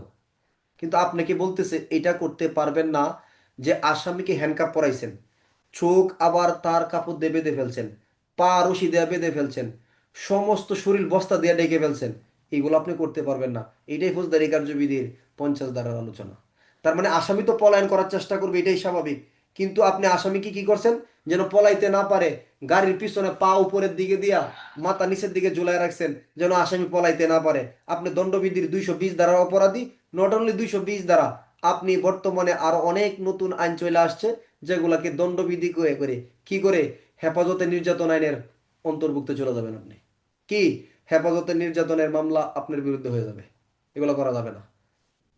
খুব হুঁশিয়ার বর্তমানে পুলিশিং করা। এখন আমরা যে বর্তমানে একটা ক্রাইসিস মুহূর্তে দিয়ে যাচ্ছি, এখন তো আরো অনেক জটিল অবস্থা। কথা বুঝেন নাই? আপনি যদি মনে করেন যে এটা ছাড়া আর আমার হচ্ছেই না, তখনই শুধু আপনি কাজ করবেন। তাছাড়া আপনি খুব নিজের সেফটি, ফার্স্ট সেফটি ছাড়া কখনোই কোনো কাজ করতে যাবেন না, প্রয়োজন নাই। আইন আপনাকে সেভাবে বলে না। অতি উৎসাহ হইয়া অতি রিস্ক নিয়ে আমি জুনিয়র এগুলো বলার সাহস রাখি না, এটা আমার বলা শোভাও পায় না। কিন্তু আইন যেগুলো বলে আপনি অতি উৎসাহিত হয়ে কোনো কিছুই করবেন না, এতে আপনার কিচ্ছু লাভ হবে না। দুই দিক থেকে লস, আইন অমান্য করলেন, নিজের ক্ষতি করলেন। সিম্পল ওয়েতে থাকবেন ইনশাল্লাহ। আচ্ছা, তাহলে 50 ধারা বুঝছেন? তাহলে আসামির গ্রেপ্তার যেন পলায়ন করতে না পারে চেষ্টা তো করবেন, প্রয়োজনীয় ব্যবস্থা নেবেন, কিন্তু এমন কোনো ব্যবস্থা করেন না এ যাতে পলাইতে না পারে, একে কিছু বক্সিং টক্সিং দিয়ে দুর্বল করে রেখে দেয় যাতে পলাইতে না পারে, এগুলা করা যাবে না। ধারা কত? ফৌজদারি কার্যবিধির 50 ধারা। কত ধারা? 50। বুঝছেন? ধারা হলো পরবর্তী 51 ধারা। এটা কিন্তু গতকালকের যে ক্লাসটা মিস হয়েছে, এই ক্লাসটা নিচ্ছি। আগামীকালকে কিন্তু ইনশাল্লাহ আবার আপনাদের যথা নিয়মের যে ক্লাস সেটা আছে। আমি সর্বোচ্চ চেষ্টা করি ক্লাস মিস না করার জন্য। ইভেন আমি গত বছর 2025 সালে আমি কোনো সিএল ছুটি আমি কাটি নাই, যারা ছাত্র তারা বলতে পারবে। 25 সালে টোটাল সিএল ছুটি ছিল আমার, মানে ছুটি কাটার সুযোগ হয় নাই। মানে আমি এত ফোকাস করছি ক্লাসগুলোর জায়গাতে, যদি বিশেষ কোনো কারণে বাইরে গেছি, আমি এক জায়গায় রাস্তায় বসে হলো আমি অনলাইনে ক্লাস নেওয়ার চেষ্টা করছি। প্রয়োজন জীবনে সবার থাকে, এটা স্বাভাবিক। ছুটি গেলে আপনাদের কাছ থেকে বলে যাব হয়তো, কিন্তু মানে ইচ্ছাকৃত যদি কোনো একটা ক্লাস মিস হবে, আমি এটা কখনোই আসলে এটা চাই না বা করি না। ছুটিতে গেলেও আমি চেষ্টা করি ক্লাসগুলো নেওয়ার জন্য। কিছুদিন আগে আমার শ্বশুর মারা গেছে, আমি বাড়িতে গেছি, তারপরেও আমি ওইখানে আমার এলাকার যে আমার ফ্রেন্ডের স্কুল আছে ওইখানে বসে আমি ক্লাস নিই। কারণ এটা হয় কি জানেন, মানে একটা গুমরাহি সৃষ্টি হয়ে যায়। আপনি কয়েকদিন যদি নামাজ না পড়েন, দেখবেন নামাজের প্রতি অবহেলা সৃষ্টি হবে। তাহলে এই পড়ার যে একটা আকর্ষণ সৃষ্টি হয়, যদি এটা গ্যাপ হয়ে যায় লম্বা, দেখা যাচ্ছে যে এটার ভিতরে একটা কি হয়, তো অবহেলা সৃষ্টি হয়ে যায়। তাহলে আমার জন্য এটার জন্য দায়বদ্ধতা কিন্তু আমার হয়ে যায়। অথবা আমি এই জায়গাটাকে সর্বোচ্চ চেষ্টা করি। এটা সবাই এরকম পারবেন না। কেন? মানে কিছু লোক আছে এরকম, ওরা প্রচুর মানে আগ্রহ নিয়ে পড়াশোনা করে, যে আমার পদোন্নতি খুব দরকার। এই লোকগুলাকে আমি খুঁজে বের করার চেষ্টা করি। সে খুব দুর্বল, একাডেমিক রেজাল্ট খুব খারাপ, হাতের লেখা মোটেও ভালো না। আচ্ছা, হাতের লেখা মোটেও ভালো না, কোনো ব্যাপার না, কিন্তু তার আগ্রহটা থাকবে, রেগুলার লেগে থাকবে। আপনি দেখতেছেন আপনি তারা নিয়ে এমন করতেছেন, আর ইয়েও পড়াশোনা করে কি করবে, কিন্তু আপনি কল্পনা করতে পারবেন না যে তার অবস্থান কোথায় গিয়ে চলে যাবে। বুঝছেন কেন এটা? কারণ এটা আল্লাহ প্রদত্ত কিন্তু। শুধু হাতের লেখা দিয়া, শুধু আইনের দ্বারা দিয়া, শুধু মেধা দিয়া যদি পদোন্নতি হইতো, তাহলে অনেক ব্রিলিয়ান্ট স্টুডেন্ট আছে যাদের পদোন্নতি এখন পর্যন্ত হয় নাই। এবং অনেক দুর্বল আছে যাদের কাছে এক সময় মনে হয়েছে যে এই লোকটা পরীক্ষা অংশগ্রহণ করবে কি করবে, কিন্তু পদোন্নতি নিয়ে নিয়েছে, ইভেন সাব ইন্সপেক্টর পর্যন্ত হয়ে গেছে। অতএব আপনি আল্লাহর কাছে সাহায্য চাইতে থাকবেন। আপনি এই যে পড়াশোনা করবেন, এই পড়ার প্রতি কোনো ভরসা রাখবেন না, একমাত্র ভরসা আল্লাহর উপর। কারণ এইটা দিয়ে আপনার সফলতা আসবে না। যদি আল্লাহ চায় তাহলে আপনি কি করবেন, আল্লাহর উপর যদি ভরসা রাখেন আপনি অল্পতেই সহজ সফল হইতে পারবেন। তবে এর জন্য ধারাবাহিকতা, ধৈর্যটা খুব প্রয়োজন। আচ্ছা, আগামীকালকে এমসিকিউ পরীক্ষা নিয়ে একটা আমরা নাকি? হুম। হ্যাঁ, আগামীকালকে আজকে যে পর্যন্ত এর উপর প্রশ্ন করা হ্যাঁ যাবে হ্যাঁ একটা। হ্যাঁ, তো বিড়াল কটা কম রাখো আর কি। আচ্ছা ঠিক আছে, ক্লাস শেষে দেখতেছি। বলে দাও, ফৌজদারি কার্যবিধি আইনের, তুমি দেখুন তো পড়ানো লাগে বলে দিই। আচ্ছা আজকে যে পর্যন্ত না কালকে রাত্রে ক্লাসটা যে পর্যন্ত করাবো, কালকে রাত্রে ক্লাস শেষ করে এমসিকিউ নিব ইনশাল্লাহ। কালকে রাত্রে ক্লাস করাবো, আপনারা কালকে প্রস্তুতি নিয়ে নেবেন ইনশাল্লাহ, হ্যাঁ? অর্থাৎ কালকে যে রাত্রে ক্লাসটা যে পর্যন্ত পড়ানো হবে এর উপর একটা এমসিকিউ করে রাখতেছি, এটার উপর কালকে রাত্রে পরীক্ষা দেবেন ইনশাল্লাহ। ওএমআর শিট গ্রুপে দিয়ে দিব সবাই, কালকে অফিস টাইমে আপনারা প্রিন্ট করে রাখবেন, ওকে? আচ্ছা, আমরা আপনাদের সারা বছরে প্রায় ধরেন 40টার মতো এমসিকিউ পরীক্ষা নিব, প্লাস আপনি পরীক্ষার হলে গিয়ে দেখবেন ইনশাল্লাহ আমাদের এখান থেকে আপনার 75% 80% প্রশ্ন আছে ইনশাল্লাহ। কেন? কারণ আমরা বই পুরা চিরুনি অভিযান দিয়ে ঘুরে ঘুরে ঘুরে ঘুরে প্রশ্নগুলো তৈরি করি, যেগুলো হইতে পারে মনে হয়, আপনি বুঝতে পারবেন ইনশাল্লাহ। ফৌজদারি কার্যবিধি আইনের পরবর্তী ধারা হলো 51, খুব গুরুত্বপূর্ণ ধারা। তল্লাশি সাধারণত দুই ধরনের, একটা হলো দেহ তল্লাশি, আর একটা হলো গৃহ তল্লাশি। গৃহ তল্লাশিকে বলা হয় খানা তল্লাশিও বলা হয় আইনের অনেক ভাষায়। তাহলে তল্লাশি কয় প্রকার? দুই প্রকার, দেহ তল্লাশি, গৃহ তল্লাশি। তল্লাশি কয়ভাবে করা হয়? দুইভাবে করা হয়, পরোয়ানায়, বিনা পরোয়ানায়। এবছর পরীক্ষার প্রশ্ন আসছে, অনেকে শুধু লেখছেন একটা অংশ কি, পরোয়ানায় তল্লাশি, বিনা পরোয়ানায় তল্লাশি। আবার অনেকে শুধু লেখছেন দেহ তল্লাশি, গৃহ তল্লাশি। আপনি একটু বুদ্ধি কাটায় দিয়ে আসেন না, যে তল্লাশি দুই প্রকার, দেহ, গৃহ, দুইভাবে করা হয়, পরোয়ানায়, বিনা পরোয়ানায়। তাহলে তো পরীক্ষার হল থেকে বের হয়ে আপনার কোনো টেনশন নাই। কেউ বলতেছে আমি পরোয়ানায় বিনা পরোয়ানায় লিখছি, আবার কেউ বলবে আমি দেহ গৃহ লিখছি। আপনি বলবেন আমি তো দুইটাই লিখছি, আমার কোনো টেনশন নেই। বিষয়টা হচ্ছে এরকম। আসলেই তাই, যে জায়গাগুলোর ভিতরে টাচ করার সুযোগ আছে অল্পতেই, এই জায়গাগুলো আপনাকে কি করতে হবে, টোটালি টাচ করতে হবে, টেনশন রাখা যাবে না কোনো। তাহলে 51 ধারাটা দেহ তল্লাশির জন্য ফৌজদারির যে মূল বিধান, এটা হলো ফৌজদারি কার্যবিধির 51, 52, 53 ধারা। কত? 51, 52, 53। আর গৃহ তল্লাশির জন্য যে মূল বিধান, এটা ফৌজদারি কার্যবিধির 102 এবং 103 ধারা। 102 এবং 100 কত? 3 ধারা। এবং 102, 3-এর এবং 165, 66 এইগুলো হলো সাধারণত যে তল্লাশির বিধানগুলো, এগুলোর বিশদ এবং বিস্তারিত আলোচনা হলো পুলিশ প্রবিধানের 280 বিধি অনুসন্ধান। কত? 280, ক থেকে ট, ট, ট পর্যন্ত অনেক আলোচনা এখানে। তাহলে 51 দ্বারা আমরা কার দেহ তল্লাশি করব? ফৌজদারি কার্যবিধি আইনের 51 ধারা থেকে আমরা বেশ কিছু এমসিকিউ প্রশ্ন করব। 51 ধারায় কার দেহ তল্লাশি করব? ক, কোনো পলাতক আসামির? খ, কোনো ঘোষিত অপরাধীর? খ, কোনো জামিনের অযোগ্য অপরাধীর? ঘ, গ্রেপ্তারকৃত ব্যক্তির? তাহলে উত্তর হবে কি, সকল গ্রেপ্তারকৃত ব্যক্তির দেহ তল্লাশির বিধান হলো 51 ধারা। কত ধারা? 51 ধারা। 51 ধারা দেহ তল্লাশিটা হলো গ্রেপ্তারকৃত ব্যক্তির। দ্বিতীয় এমসিকিউ প্রশ্ন, 51 ধারায় যে ব্যক্তির দেহ তল্লাশি করব, এই দেহ তল্লাশি কোন ধরনের গ্রেপ্তারের ক্ষেত্রে প্রযোজ্য?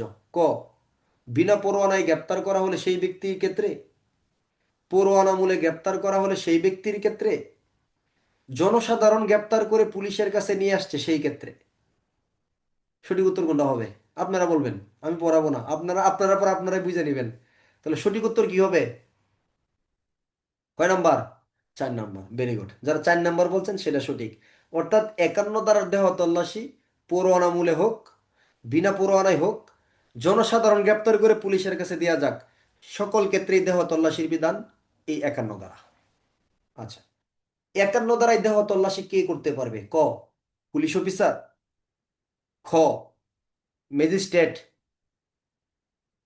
গ, গ্রেপ্তারকারী জনসাধারণ? গ, সব কয়টি সঠিক।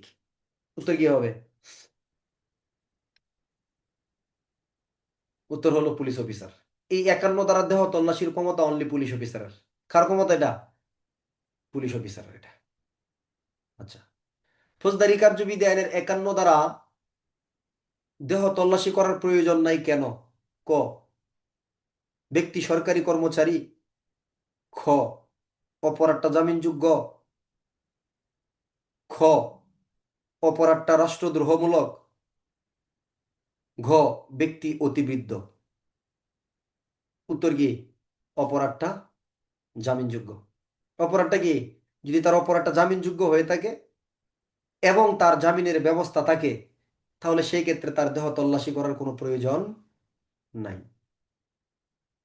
তবে 51 ধারায় কোনো ব্যক্তির দেহ তল্লাশি করার ক্ষেত্রে অপরাধটা জামিনযোগ্য, কিন্তু তারপরেও তার দেহ তল্লাশি করার বিধান আছে কি? বলবেন হ্যাঁ আছে। কেন? অপরাধ জামিনযোগ্য ঠিক আছে, কিন্তু তার জামিন নেওয়ার মতো সাধ্য নাই, সামর্থ্য নাই, সুযোগ নাই। তবে সেই ক্ষেত্রে তার কি করতে হবে? দেহ তল্লাশি করতে হবে। সংশোধনীতে বলতেছে 2025-এ এসে সংশোধনী আছে এটার, যে এই যে ব্যক্তির দেহ তল্লাশি করবেন, দেহ তল্লাশি সাক্ষীর উপস্থিতিতে করতে হবে। এবং সাক্ষীর উপস্থিতিতে তল্লাশি করতে হবে, তালিকা প্রস্তুত করতে হবে, সাক্ষীর কি নিতে হবে? সাক্ষীর স্বাক্ষর নিতে হবে। অর্থাৎ ফৌজদারি কার্যবিধি আইনের 51 দ্বারা আমরা আগে যে অংশটা পড়তাম, দাদা একটু please। আমি তাহলে 51 দ্বারা এই ব্যক্তির, শুধু আমরা যে অংশটা পড়লাম এইটাই, এখন পরবর্তীতে তার এই সম্পর্কে তালিকা প্রস্তুত করতে হবে এবং গ্রেপ্তারকৃত ব্যক্তিকে অথবা তার মনোনীত ব্যক্তিকে তালিকা একটা কি করতে হবে? সরবরাহ করতে হবে। এটা হলো 51 দ্বারা সংশোধনী, এটা আগে ছিল না। তাহলে আমি সংক্ষেপে বলি 51 দ্বারা কি লিখবেন।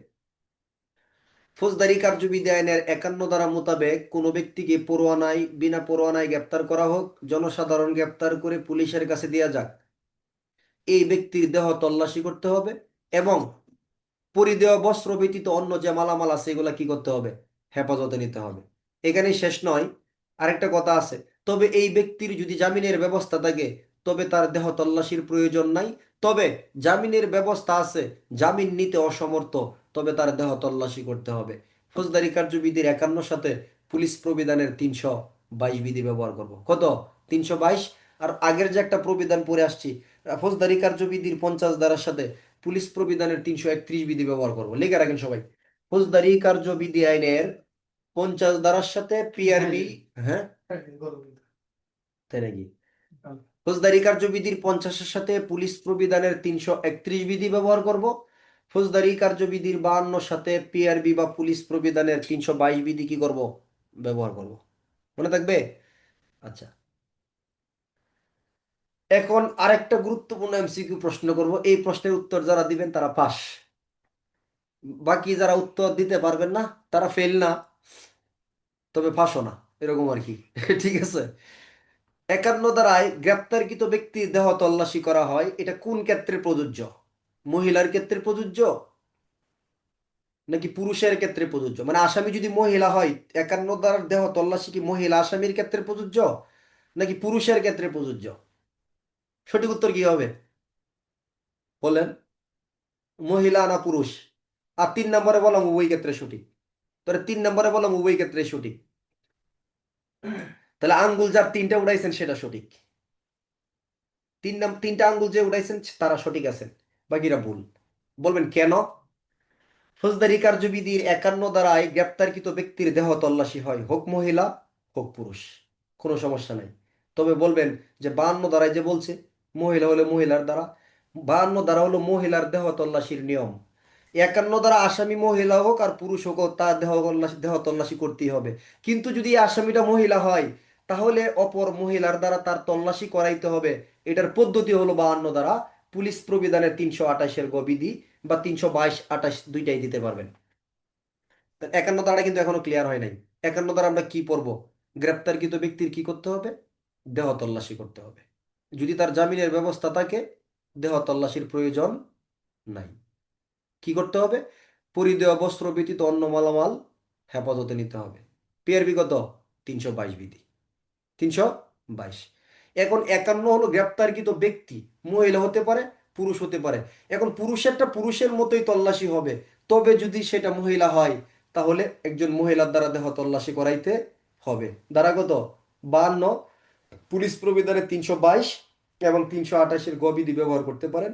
328-এর বিধির একটা গুরুত্বপূর্ণ বিধি, অর্থাৎ গ্রেপ্তারকৃত ব্যক্তির হেফাজত, একজন গ্রেপ্তারকৃত ব্যক্তির হেফাজত প্রক্রিয়া বা দায়িত্বর বিধি হলো 328, খুব গুরুত্বপূর্ণ বিধি। 328-এর কথা বলতেছে, কোনো ব্যক্তিকে গ্রেপ্তার করে যখন থানায় অথবা ফাঁড়িতে নিয়ে আসা হবে, এই ব্যক্তির যাবতীয় জিম্মা বা হেফাজতের দায়িত্ব থানা বা ফাঁড়ির ভারপ্রাপ্ত কর্মকর্তা। 328-এর খতে বলতেছে, এই গ্রেপ্তারকৃত ব্যক্তির শরীরে আঘাতের বা কাটাছেঁড়া বা জখমের কোনো চিহ্ন আছে কিনা তা নিরপেক্ষ সাক্ষী দেখে দেখাইতে হবে এবং জিডিতে লিপিবদ্ধ করতে হবে। এটা হলো রক্ষা কবচ।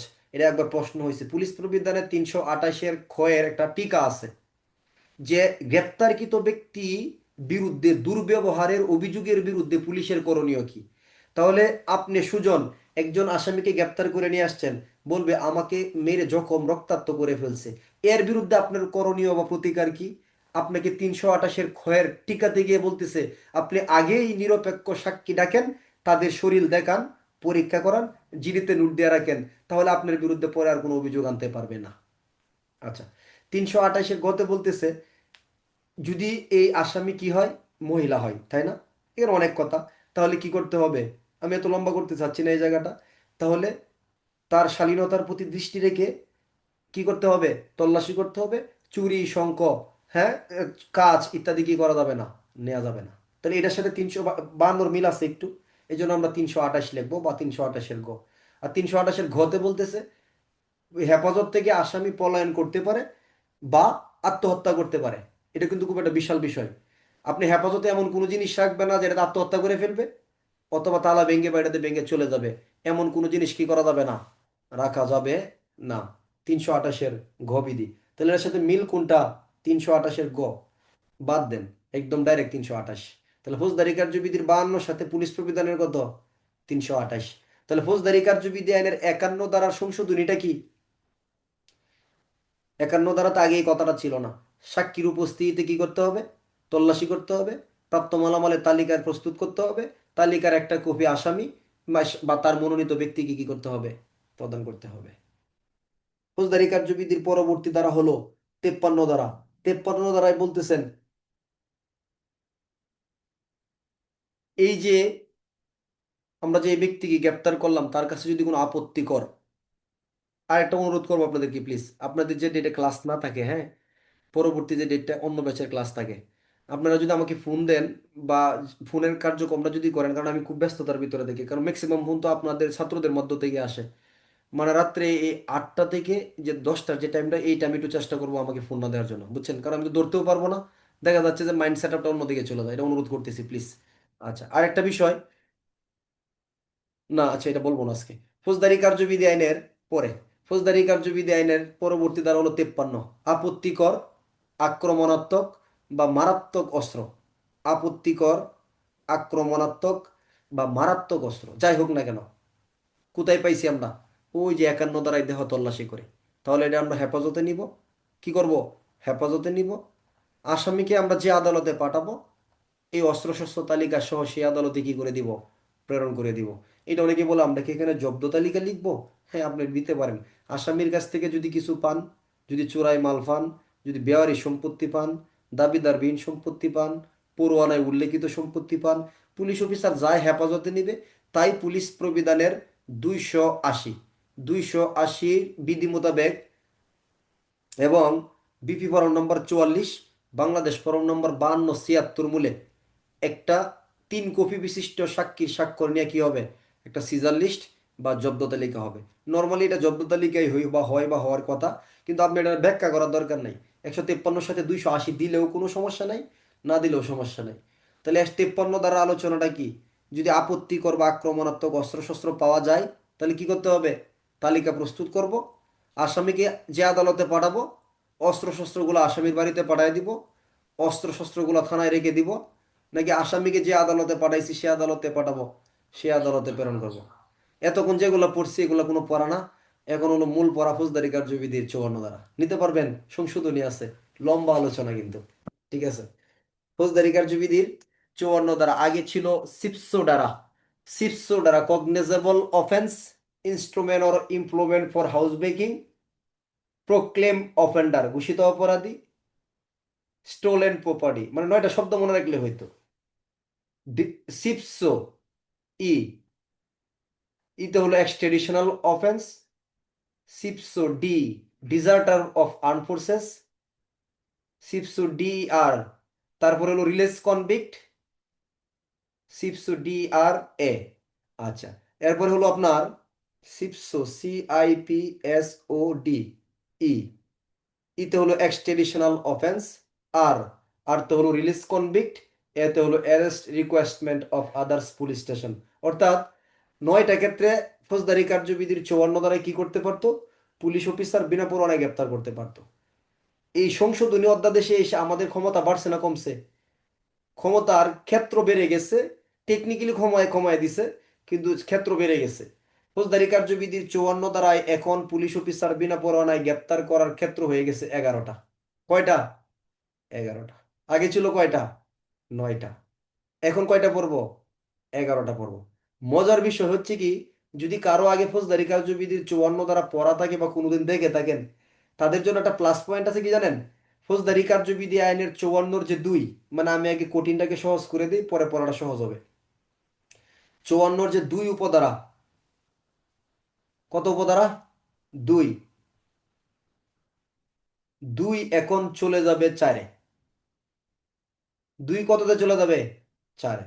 তাহলে 2 যদি 4-এ চলে যায়, তাহলে 3 কততে যাবে? বলেন, হিসাব করেন সবাই। আগের 2 উপধারা বর্তমানের হবে 4 উপধারা। তাহলে আগের 3 উপধারা এখন কততে যাবে? 5-এ। আগের 4 এখন কততে যাবে? 6-এ। আগের 5 এখন 7-এ। আগের 6 এখন 8-এ। আগের 7 এখন 9-এ। আগের 8 এখন 10-এ। আগের 9 এখন 11। তাহলে আগের যে এক উপধারাটা ছিল, এটাকে ভেঙে করা হয়েছে 1 2 3। বুঝতে পারছি? 1 2 3। ফৌজদারি কার্যবিধির 4টা সংশোধনী সবচেয়ে ইম্পর্টেন্ট। একটা আমরা গত ক্লাসে পড়ছি, আজকে একটা চেষ্টা করবো ইনশাল্লাহ। এখন পারবেন তো নিতে ইনশাল্লাহ?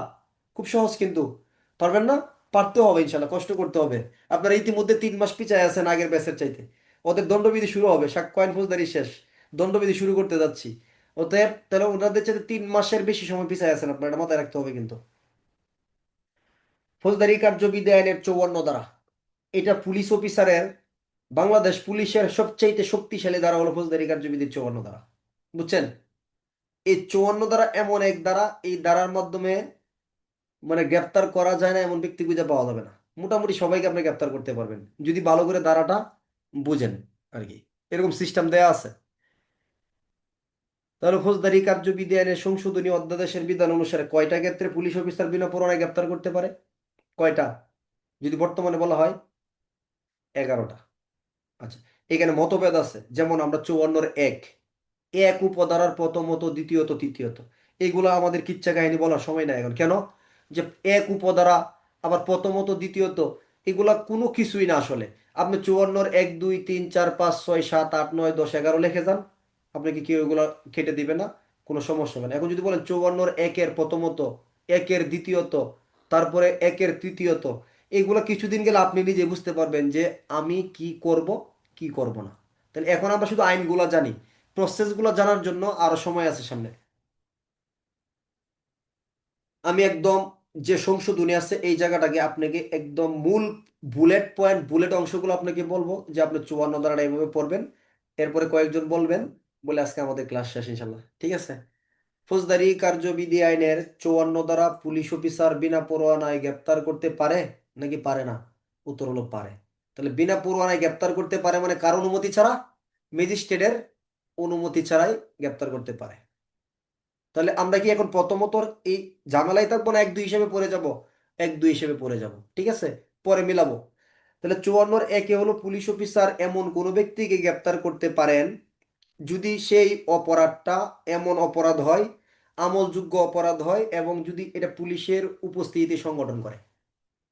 আপনার সামনে কেউ কাউকে হত্যা করে ফেলছে, আপনি উপস্থিত, আপনার সামনে ডাকাতি হচ্ছে, অর্থাৎ আমলযোগ্য অপরাধ, কগনিজেবল অফেন্স, কার উপস্থিতি হচ্ছে? এমন কোনো অপরাধ যেটা পুলিশের উপস্থিতিতেই হচ্ছে, তাহলে কি করতে পারবে? বিনা পরোয়ানায় গ্রেপ্তার করতে পারবে। আগের 54 কি ছিল জানেন?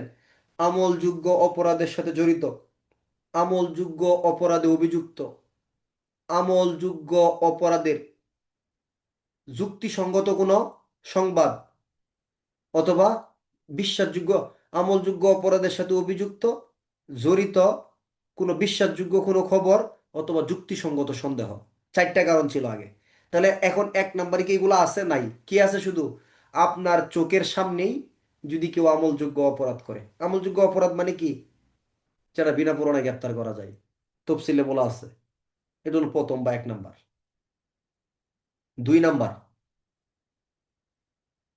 আমলযোগ্য অপরাধের জন্য আপনার কাছে কোনো যুক্তিসঙ্গত অভিযোগ আসছে, আমলযোগ্য অপরাধের নির্ভরযোগ্য কোনো তথ্য পাওয়া গেছে, অথবা যুক্তিসঙ্গত সন্দেহ। এই তিনটা কথা বলেন। বলেন অভিযোগ, আমলযোগ্য অপরাধের যুক্তিসঙ্গত অভিযোগ, বিশ্বাসযোগ্য তথ্য, যুক্তিসঙ্গত সন্দেহ। এই তিনটা কথা বলেন সবাই। ওই যে আগে যে 54 একে চারটা কথা ছিল, এখান থেকে তিনটে এই কথা এখানে নিয়ে আসছে। তাহলে কি? কোনো যুক্তিসঙ্গত অভিযোগ, কোনো বিশ্বাসযোগ্য কোনো তথ্য, যুক্তিসঙ্গত কি সন্দেহ। কি সন্দেহ? যে এই ব্যক্তি এমন একটা অপরাধ করছে যে অপরাধটার জন্য 7 বছর বা তার কম সময় তাকে কি করা যাইতে পারে, 7 বছর বা তার কম সময়ের জন্য তাকে কারাদণ্ড প্রদান করা যেতে পারে। এবং নিম্নলিখিত শর্তগুলো পূরণ করতে হবে। কি শর্তগুলো পূরণ করতে হবে? পুলিশ কর্মকর্তা যুক্তিসঙ্গতভাবে বিশ্বাস থাকবে যে এই সংবাদ বা সন্দেহে তথ্যের ভিত্তিতে এই ব্যক্তি অপরাধটা করছেন, এবং পুলিশ কর্মকর্তা নিশ্চিত করবেন যে এই ব্যক্তিকে গ্রেপ্তার করা কি প্রয়োজন। লম্বা কথা, কিন্তু আমি এই কথাটাকে লম্বা রাখবো না, আমি একদম শর্ট করে ফেলবো। কিভাবে? কেন? হ্যাঁ, আমার এখন শর্ট করেই পড়তে হবে। একটা সময় গিয়ে এই কথাগুলো আপনি অটোমেটিক অ্যাডজাস্ট করে নিতে পারবেন ইনশাল্লাহ। তাহলে আমরা বলবো 54-2, আমলযোগ্য অপরাধের যুক্তিসঙ্গত অভিযোগ, বিশ্বাসযোগ্য কোনো সংবাদ, যুক্তিসঙ্গত কোনো সন্দেহ। যুক্তিসঙ্গত কি? সন্দেহের প্রেক্ষিতে নিম্নের লিখিত কারণে কত বছর কারাদণ্ড, এগুলো আমরা বলবো না। পুলিশ অফিসারের বিশ্বাস করার কারণ, এগুলো আমরা বলবো না। নিম্নের 5টা কারণে পুলিশ অফিসার বিনা প্ররোচনায় গ্রেপ্তার করতে, এই 5টা কারণটাকে পড়তে হবে। কি বলতেছি আমরা? এখন 54-2 যদি বইয়ের ভাষায় বলি, আমলযোগ্য অপরাধের যুক্তিসঙ্গত অভিযোগ, বিশ্বাসযোগ্য তথ্য, যুক্তিসঙ্গত সন্দেহের প্রেক্ষিতে 7 বছরের কম সময় কারাদণ্ড জরিমানা দণ্ড হতে পারে এমন অপরাধী। এবং যদি পুলিশ অফিসার মনে করেন সে এই অপরাধটা সংগঠন করেছে এবং শর্ত পূরণ করতে হবে যে তাকে গ্রেপ্তার করার প্রয়োজন, তখন তাকে গ্রেপ্তার করতে পারে। তাহলে আপনার আইনের প্রতি একটা মন্দ লাগা সৃষ্টি হবে। এত কথা আমরা লেখারও সময় পাবো না, পড়ারও সময় নাই।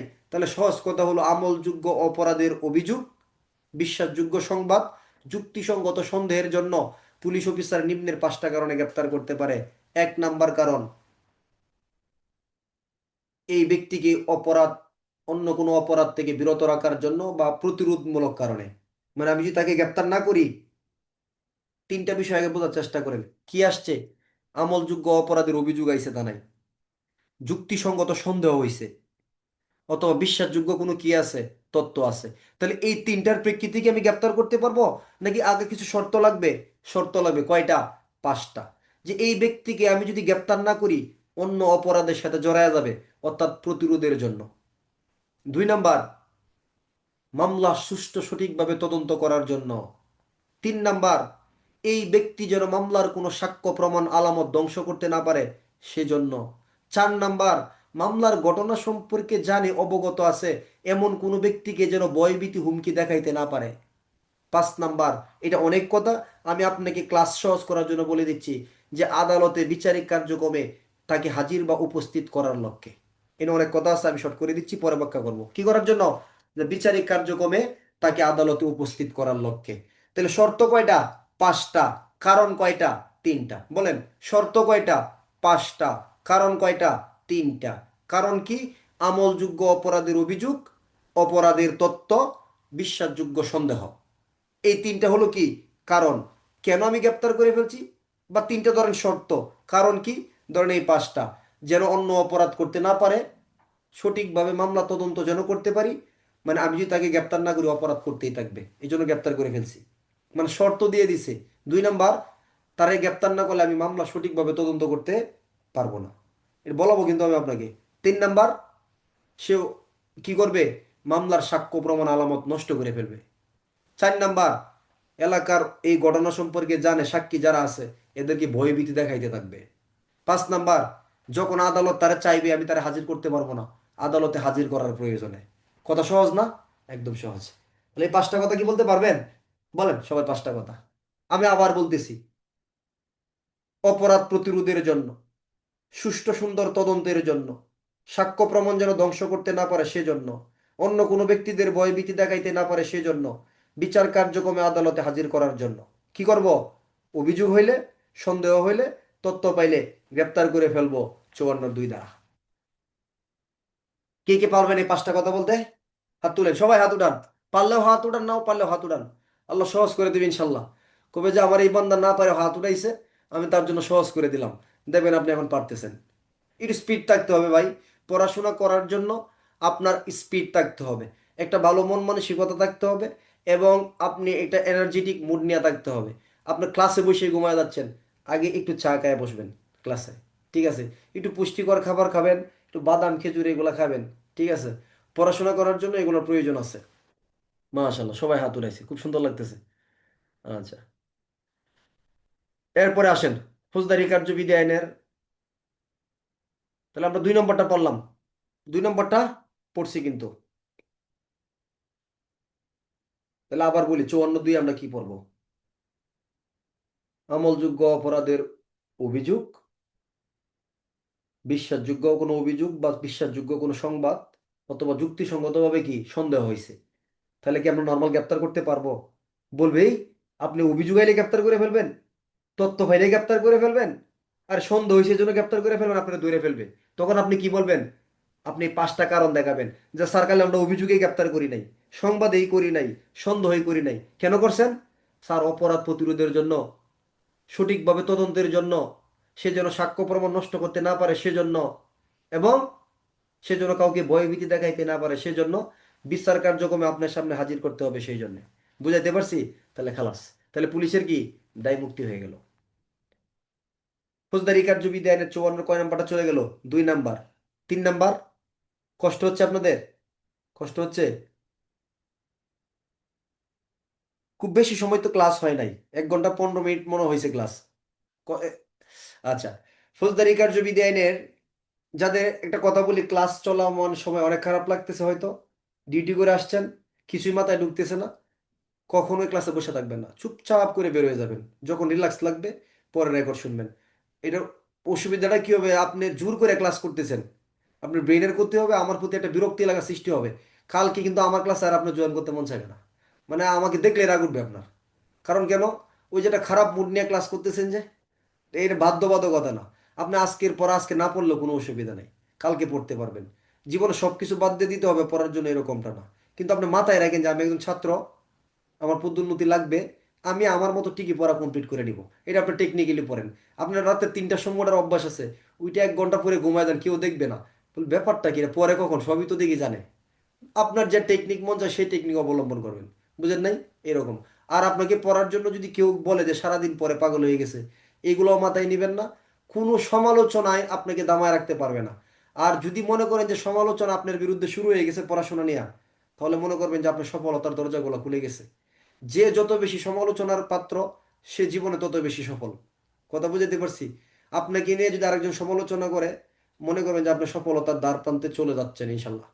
এবং এগুলো নিয়ে আপনি কখনোই পিছে লুকে কি বলে এগুলো নিয়ে চিন্তা করলে আপনি আগাতে পারবেন না সামনে। এগুলো ডোন্ট কেয়ার। ফৌজদারি কার্যবিধি আইনের 54(3) উপধারা, এইটাও আমরা সহজ করেই বলবো। তৃতীয়ত, যদি কোনো ব্যক্তির বিরুদ্ধে এমন নির্ভরযোগ্য কোনো অপরাধ বা তথ্য পাওয়া যায় যেটা কোনো আমলযোগ্য অপরাধ করছেন, যার জন্য তার কত বছর? 7 বছর। যার জন্য এই ব্যক্তির 7 বছরের বেশি কারাদণ্ড হতে পারে, জরিমানা, অর্থদণ্ড, মৃত্যুদণ্ড হইতে পারে, এবং যদি পুলিশ কর্মকর্তা যুক্তিসঙ্গত বিশ্বাস করেন যে তিনি অপরাধটা কি করছেন? সংগঠন করছেন। মামুন ভাই কি হলো, স্ক্রিন শেয়ার করেন কেন? আচ্ছা, ফৌজদারি কার্যবিধি আইনের 54(3) কি এটা? এটাও কিন্তু আমলযোগ্য। তাহলে 54 একেও আমলযোগ্য, 2-এও আমলযোগ্য, 3-এও কি? এমন একটা আমলযোগ্য অপরাধ করছে, পুলিশ অফিসার যদি যুক্তিসঙ্গতভাবে বিশ্বাস করেন যে তিনি এমন একটা অপরাধ করছেন যার জন্য তার শাস্তি কত বছর? 7 বছর বা তার বেশি কি হতে পারে? কারাদণ্ড, জরিমানা দণ্ড বা মৃত্যুদণ্ড হইতে পারে। তাহলেও তাকে কি করতে পারে? বিনা পরোয়ানায় গ্রেপ্তার করতে পারে। সহজ না এটা? সহজ না একদম? হ্যাঁ কি, যে পুলিশ অফিসার যদি এরকম দেখেন যে কোনো ব্যক্তির বিরুদ্ধে এরকম তথ্য পাওয়া গেছে যার শাস্তি কত বছরের বেশি হতে পারে, 7 বছরের বেশি হতে পারে, এবং যদি বিশ্বাস করে অপরাধটা সে করছেন, তাকেও গ্রেপ্তার করতে পারেন। এই চলে গেল তিনটা। এখন 4 নাম্বার। 4 নাম্বার হলো আগের 2 নাম্বারটা, কারো কাছে গরবাঙ্গার হাতিয়ার পাওয়া গেলে উপযুক্ত কারণ ছাড়া। 5 নাম্বার আগের 3 নাম্বারটা, সরকার কাউকে অপরাধী হিসেবে ঘোষণা করলে। 6 নাম্বার আগের 54 4 নাম্বারটা, কি এটা? যদি কারো কাছে চোরাই মাল অথবা চোরাই বলে সন্দেহ হয় এরকম কোনো মালামাল পাওয়া যায়। 7 নাম্বার আগের 5 নাম্বারটা, যদি পুলিশের কাছে কেউ বাধা দেয়, যদি পুলিশের হেফাজত থেকে কেউ পলায়ন করে অথবা পলায়নের কি করে, চেষ্টা করে। 8 নাম্বার আগের 6 নাম্বারটা, প্রতিরক্ষা বাহিনী থেকে পলায়ন করেছে মর্মে যুক্তিসঙ্গত সন্দেহ হলে, কি হলে? যুক্তিসঙ্গত সন্দেহ হলে। 9 নাম্বার আগের 7 নাম্বারটা, বিদেশে অপরাধ করে কেউ দেশে আসছে এমন অপরাধের সংবাদ, তথ্য বা যুক্তিসঙ্গত সন্দেহ হলে। 10 নাম্বার আগের 8 নাম্বারটা, মুক্তিপ্রাপ্ত আসামি 565-র 3 ধারার বিধান অমান্য করলে। আপনারা এত স্ক্রিন শেয়ার করতেছেন কেন? প্লিজ এমন করবেন না, ক্লাস করেন। এত চাপাচাপি করলে ক্লাস করবেন কিভাবে? মুক্তিপ্রাপ্ত আসামি কি করলে? 565, মুক্তিপ্রাপ্ত মানে কি? এটা কিন্তু জামিনে না, একদম মুক্তিপ্রাপ্ত। একটা এমসিকিউ প্রশ্ন, পুরাতন অনেকেই আছেন। ফৌজদারি কার্যবিধির 565 দ্বারাই কি পুলিশ অফিসার বিনা পরোয়ানায় গ্রেপ্তার করতে পারে নাকি পারে না? উত্তর বলেন। ফৌজদারি 565 দ্বারাই পুলিশ কি বিনা পরোয়ানায় গ্রেপ্তার করতে পারে নাকি পারে না? যারা পারে তারা হাত তোলান, যারা পারে তারা হাত উঠান। ফৌজদারি কার্যবিধির 565 দ্বারাই পুলিশ অফিসার কখনো বিনা পরোয়ানায় গ্রেপ্তার করতে পারে না, এরকম কোনো কথা বলা নাই ওইখানে। ফৌজদারি কার্যবিধির 565-র 3 ধারার বিধান যদি অমান্য করে তাকে পুলিশ বিনা পরোয়ানায় গ্রেপ্তার করবে ফৌজদারি কার্যবিধির 54-8 ধারায়। কথা বুঝাইতে পারছি? পুলিশ অফিসার কোন কোন ক্ষেত্রে বিনা পরোয়ানায় গ্রেপ্তার করতে পারে এরকম প্রশ্নে যারা ফৌজদারি কার্যবিধির 501 ধারা, 502 ধারা, 565 ধারা ব্যবহার করবেন, তাদের পরীক্ষা নষ্ট হয়ে যাবে। কারণ 501 ধারাও পুলিশ বিনা পরোয়ানায় গ্রেপ্তার করতে পারে না, 502 ধারাতেও পারে না। এগুলো হলো পরোয়ানামূলক গ্রেপ্তার। আর 565 তো গ্রেপ্তারের প্রশ্নই আসে না। যেহেতু উত্তর দিয়েছেন সংক্ষেপে বলি, ধরেন আমি বর্ধিত দণ্ডের অপরাধী, আমার দণ্ড হয়েছে কত বছর, নির্দিষ্ট মেয়াদের চাইতে অধিক। তখন আমার দণ্ডের মেয়াদ শেষ হলে বলবে শরীফুল সাহেব তোমার তো দণ্ড শেষ, তুমি আগামী 5 বছর তোমার বাসস্থান যদি পরিবর্তন করো অথবা যদি অনুপস্থিত হও, তাহলে আদালতকে বা পুলিশ অফিসারকে কি করবা, অবগত করবা। এটা কাকে আদেশ দিছে? 565 রেখে আমি মুক্তিপ্রাপ্ত, মানে আমার দণ্ডের মেয়াদ শেষ, আমাকে আদেশ দিছে। এই সম্পর্কে একটা নিয়ম করবে কি, 565-3, যে তুমি যদি তোমার গ্রামেই থাকো তাহলে সমস্যা নাই, যদি 2 দিনের জন্য বাইরে যাও কোনো সমস্যা নাই, কিন্তু তার বেশি সময় যদি যাও, অন্য গ্রামে গিয়ে বাসা বাঁধো, তাহলে তুমি আমাদেরকে জানাইবা। কিন্তু আমি জানাইলাম না, কত ধারার বিধান অমান্য করলাম? 565-3 ধারার বিধান। পুলিশ অফিসার আমাকে গ্রেপ্তার করবে কত ধারায়? 54-8 ধারায়। যদি 565-তে বিনা পরোয়ানায় গ্রেপ্তার করা যাইতো, তাহলে ফৌজদারি কার্যবিধি আইনের 54-8 ধারার কোনো প্রয়োজনীয়তা ছিল না। আচ্ছা, 9 নাম্বার আগেরটা, বর্তমান হলো 11 নাম্বার। অন্য কোনো পুলিশ অফিসার কর্তৃক যদি গ্রেপ্তারের অনুরোধপত্র পাওয়া যায়, এখানেও ব্যাখ্যা আছে। ধরেন আপনি নিলয়, আপনি অন্য কোনো পুলিশ অফিসার, ধরেন আপনি কোথায় আছেন? নারায়ণগঞ্জ। নারায়ণগঞ্জে কি আছেন আপনি? ধরেন কনস্টেবল। এখন আমি ঢাকা আছি, আমি অফিসার ইনচার্জ, আপনি আমার কাছে অনুরোধ করছেন, আমি কি গ্রেপ্তার করব? করে ফেলবো? না। অন্য কোনো পুলিশ অফিসার গ্রেপ্তারের অনুরোধ জানাইলে 2টা শর্ত লাগবে গ্রেপ্তার করতে গেলে। প্রথমত দেখতে হবে যে আমাকে যে অনুরোধটা জানাইছে প্রক্রিয়াটা সঠিক কিনা। দ্বিতীয়ত দেখতে হবে নিলয় কি এই অপরাধী তার এলাকায় থাকলে সে বিনা পরোয়ানায় গ্রেপ্তার করতে পারতো কি না। এখন যদি নারায়ণগঞ্জের বন্দর থানার ওসি আমাকে অনুরোধ জানায়, তাহলে আমি জানি যে ওসি সেই এলাকায় তাকে গ্রেপ্তার করতে পারতো, আমিও পারবো। এখন যদি আমি ওসি সাহেব দেখি যে এএসআই অনুরোধ করছে, এএসআই ওই অপরাধী তার এলাকায় থাকলে গ্রেপ্তার করতে পারতো, তাহলে আমিও করতে পারবো। বুঝাতে পারছি? এটা কিন্তু সংশোধনী সহ আগে তো কথার উল্লেখ করা আছে। যাই হোক, আমাদের এত গভীরে যাওয়ার দরকার নাই। আমাদের 3 থেকে 11 পর্যন্ত কি বলবো? তিনে হলো, এগুলো কালকে আবার বিশদ আলোচনা করবো, টেনশন নিয়ে না, টেনশন নিয়ে না। যারা অল্পতেই হতাশ হয়ে যান, যারা অল্পতেই হতাশ হয়ে যান, আপনাদের এই হতাশা কে দূর করবে বলেন? আপনাকে দূর করতে হবে কিন্তু। এই যে হতাশ হয়ে গেছেন, অনেকেই বলবেন এত পড়া, এই যে এগুলো বলেই তো জীবন অনেক পিছিয়ে গেছেন। এগুলো বলে পিছাইছেন না বলেন? হয়তো যারা নতুন তাদের কথা ভিন্ন, তারা হতাশ হওয়ার সুযোগ দেখি না আমি।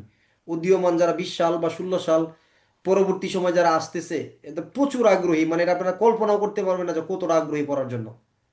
কিন্তু আমি পুরাতনদের জন্য বলতেছি, যারা 2-4 বার অনাগ্রহের কারণে পিছিয়ে গেছেন, আর কত অনাগ্রহ হবে, আর কত হতাশ হবেন। একটু কি মন চায় না যে খাদে ফুলগুলো উঠুক? একটু কি মন চায় না একটা ওয়ারলেসের একটা পিস্তল একসাথে নিয়ে মোটর সাইকেলের একটা রাউন্ড দিয়ে আসি গ্রাম থেকে? বলেন, চায় না এগুলো মন? হ্যাঁ, সুযোগ আছে তো ভাই, কেন নিচ্ছেন না এগুলা? সুযোগ আছে, আপনাকে বারবার সুযোগ দিচ্ছে, আল্লাহ পাক দিচ্ছে, ডিপার্টমেন্ট আপনাকে দিচ্ছে, কিন্তু আপনি নিচ্ছেন না এগুলো কেন? এই আপনার এই হতাশার কারণে। হতাশ হওয়া যাবে না, আল্লাহর রহমত থেকে কি হওয়া যাবে না। সূরা জুমারের 53 নম্বর আয়াত পড়বেন, আল্লাহ পাকের রহমত থেকে কখনোই কি হওয়া যাবে না, নিরাশ হওয়া যাবে না। সবসময় আল্লাহ রহমতের ভিতরে থাকার চেষ্টা করবেন। সবকিছু আল্লাহ দিবে, আল্লাহ সব জানেন, এবং আল্লাহ সমুদয় কিছু জানেন, সবকিছু আল্লাহ ক্ষমা করে দিবেন। ফৌজদারি কার্যবিধি আইনের পরবর্তী ধারা, তাহলে 54-3 থেকে আমরা বলবো 11, সরকার ঘোষিত অপরাধী, না কারো কাছে চোরাই মাল পাওয়া গেলে, এটা হলো 4, সরি সরি, গড়বাঙ্গার হাতিয়ার, এটা হলো 4, সরকার ঘোষিত অপরাধী 5, চোরাই মাল পাওয়া গেলে 6, পুলিশের কাছে বাধা দিলে 7, সেনাবাহিনী থেকে পলায়ন করলে 8, 9 নাম্বার বিদেশে অপরাধ করে দেশে আসলে, 10 নাম্বার 565-3 ধারার বিধান অমান্য করলে, 11 নাম্বার অন্য কোনো পুলিশ অফিসারের অনুরোধপত্র পাওয়া গেলে। তাহলে এটা কত গেল? 4 থেকে 11। রয়ে গেল কোনটা? 3টা। প্রথম 3টে পয়েন্টই একটু ঝামেলা মনে হবে, 1 নাম্বারটাও ঝামেলা না। তাহলে 1 নাম্বার আমরা পড়বো ফৌজদারি কার্যবিধির 54 ধারা। কি? একটা সম্মানী কটা এই কটা আছে। ঠিক আছে, ভদ্র মানুষের ফৌজদারি কার্যবিধির 54 ধারা, পুলিশ অফিসার, কোন পদের পুলিশ অফিসার বিনা পুরনায় গ্রেফতার করবে? 54 বলেন তো। এএসআই থেকে উপরে, এসআই থেকে উপরে, নাকি ইন্সপেক্টর থেকে উপরে, নাকি কনস্টেবল থেকে উপরে সবাই? মানে কনস্টেবলের নিচে যারা আছে তারা পারবে না, কনস্টেবল থেকে উপরে যারা আছে তারা সবাই 54 ধারায় কি করতে পারবে? বিনা পুরনায় গ্রেফতার করতে পারবে। একদম সহজ করে ফেলছি আমরা এখন। রেডি? আমি 2 বার বলবো, এরপর আপনাদের বলার পালা। আজকে ক্লাস শেষ করে রিভিশন দিয়ে শেষ করে দেবো ইনশাল্লাহ। ফৌজদারি কার্যবিধির 54 ধারা মোতাবেক পুলিশ অফিসার ম্যাজিস্ট্রেটের অনুমতি ছাড়াই যে সকল ক্ষেত্রে গ্রেপ্তার করতে পারেন: 1, পুলিশের সামনে কেউ আমলযোগ্য অপরাধ করলে; 2, আমলযোগ্য অপরাধের অভিযোগ, বিশ্বাসযোগ্য তথ্য, যুক্তিসঙ্গত সন্দেহ হলে নিম্নের 5টা কারণে গ্রেপ্তার করতে পারবে: অপরাধ প্রতিরোধের লক্ষ্যে, সঠিক তদন্তের লক্ষ্যে, সাক্ষ্য প্রমাণ যেন নষ্ট করতে না পারে আসামি সেই লক্ষ্যে, আসামি যেন অন্য কাউকে ভয় দেখাইতে না পারে সেই কারণে, তাকে আদালতে উপস্থিত করার প্রয়োজনে। ব্যাস, 2 নাম্বার চলে গেল। 3 নাম্বার, কোনো ব্যক্তির অপরাধ এমন যেটা 7 বছরের বেশি কারাদণ্ড হইতে পারে, মৃত্যুদণ্ড হইতে পারে, পুলিশ যদি বিশ্বাস করে সে অপরাধটা করছে আমলযোগ্য এমন তথ্যের প্রেক্ষিতে প্রেক্ষিতে 4 নাম্বার, গড় ভাঙার হাতিয়ার। 5 নাম্বার, সরকার ঘোষিত অপরাধী। 6 নাম্বার, চোরাই মাল। 7 নাম্বার, পুলিশের কাছে বাধা। 8 নাম্বার,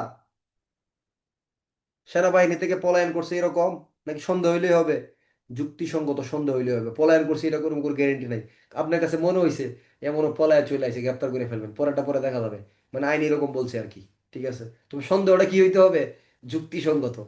আচ্ছা, এখন আবার এগুলো করতে যায় না। 8 নাম্বার, 9 নাম্বার, 9 নাম্বার কি?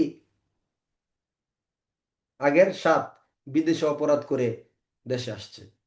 10 নাম্বার, 565-3 বিধান অমান্য করছে। 11 নাম্বার, গ্রেপ্তারের জন্য অনুরোধ পত্র পাওয়া গেছে। কি পাওয়া গেছে? অনুরোধ পত্র পাওয়া গেছে। ফৌজদারি কার্যবিধি আইনে 54 ধারায় সংশোধনী অধ্যাদেশ 2025 দ্বিতীয় সংশোধন অনুসারে নিম্নলিখিত ক্ষেত্রে পুলিশ ম্যাজিস্ট্রেটের আদেশ ছাড়াই গ্রেপ্তার করতে পারে: এক, পুলিশের সামনে কেউ আমলযোগ্য অপরাধ সংগঠন করলে; দুই, আমলযোগ্য অপরাধের কোনো অভিযোগ, বিশ্বাসযোগ্য কোনো তথ্য, যুক্তিসঙ্গত সন্দেহ হলেও নিম্নের পাঁচটা কারণে গ্রেপ্তার করা যাবে: এক নাম্বার, অপরাধ প্রতিরোধের জন্য; দুই নাম্বার, সুষ্ঠু সঠিকভাবে তদন্ত করার জন্য; তিন, এই ব্যক্তি যেন কোনো মামলার সাক্ষ্য প্রমাণ ধ্বংস করতে না পারে সেজন্য; চার, এই ব্যক্তি যেন কাউকে ভয়ভীতি প্রলোভন হুমকি দিতে না পারে সেজন্য; পাঁচ, বিচারিক কার্যক্রমে আদালতে হাজির করার জন্য। এটা আমি সহজ করার জন্য এইভাবে বলছি, পরে ব্যাখ্যা করে বলবো, সমস্যা নেই। তিন নাম্বার, যে ব্যক্তি 7 বছরের উপরে কারাদণ্ড হতে পারে এমন কোনো আমলযোগ্য অপরাধের তথ্য যদি পুলিশের কাছে আছে এবং যদি বিশ্বাস করে যে সে অপরাধটা করছে। 4 নাম্বার, কারণ নাই, উপযুক্ত কারণ ছাড়াই ঘর ভাঙার হাতিয়ার আছে কারো কাছে। 5 নাম্বার, সরকার যাকে অপরাধী হিসেবে ঘোষণা করছে। 6 নাম্বার, কারো কাছে চোরাই মাল অথবা চোরাই বলে সন্দেহ হয়েছে এমন মালামাল পাওয়া গেছে। চোরাই মাল হইতে হবে এমন কোনো কথা না, সন্দেহ হলে হবে, যুক্তিসঙ্গত।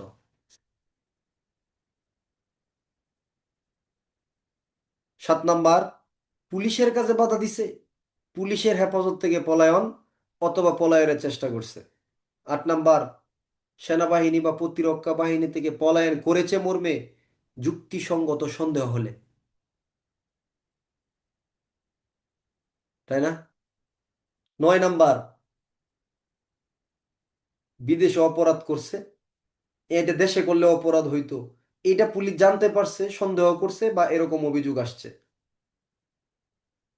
11 নাম্বার, ও সরি 10 নাম্বার, কোনো ব্যক্তি বা মুক্তিপ্রাপ্ত আসামি ফৌজদারি 565-র 3 উপধারার বিধান কি করছে? অমান্য করছে। 11, গ্রেপ্তারের জন্য অনুরোধ করছে, স্যার একটু গ্রেপ্তার করে দেন না। বলবো অবশ্যই ভাই দিচ্ছি। ফৌজদারি কার্যবিধির 54, পুলিশ প্রবিধানের 316 বিধি। যখন কোনো ব্যক্তিকে গ্রেপ্তার করতে যাব, তিনি যদি কোনো আবদ্ধ স্থানে প্রবেশ করে, বাড়ির মালিকের অনুমতি নিয়ে প্রবেশ করব, বাড়ির মালিক অনুমতি দিবে, যুক্তিসঙ্গত সুবিধা প্রদান করবে 47 ধারা। 47 ধারায় যদি বাড়ির মালিক প্রবেশের অনুমতি না দেয়, অধিকার উদ্দেশ্যের কথা অবগত করব, অনুমতি না দিলে দরজা জানালা ভেঙে অন্দরমহলে প্রবেশ করব, পর্দানশীল মহিলা যদি আসামি ব্যতীত বাড়িতে থেকে থাকেন তাহলে তাকে সরে যাওয়ার সুযোগ দিব। মুক্তি লাভের জন্য ভিতরের দরজা, বাহিরের দরজা, জানালা ভেঙে বের হব 49 ধারা। আসামির পলায়ন প্রতিরোধের জন্য যতটুক শক্তি প্রয়োগ করার দরকার, আসামি গ্রেপ্তার করে ফেলছেন, তার পলায়ন প্রতিরোধের জন্য এর বেশি বল শক্তি প্রয়োগ করার প্রয়োজন নয়, পুলিশ প্রবিধানের 331।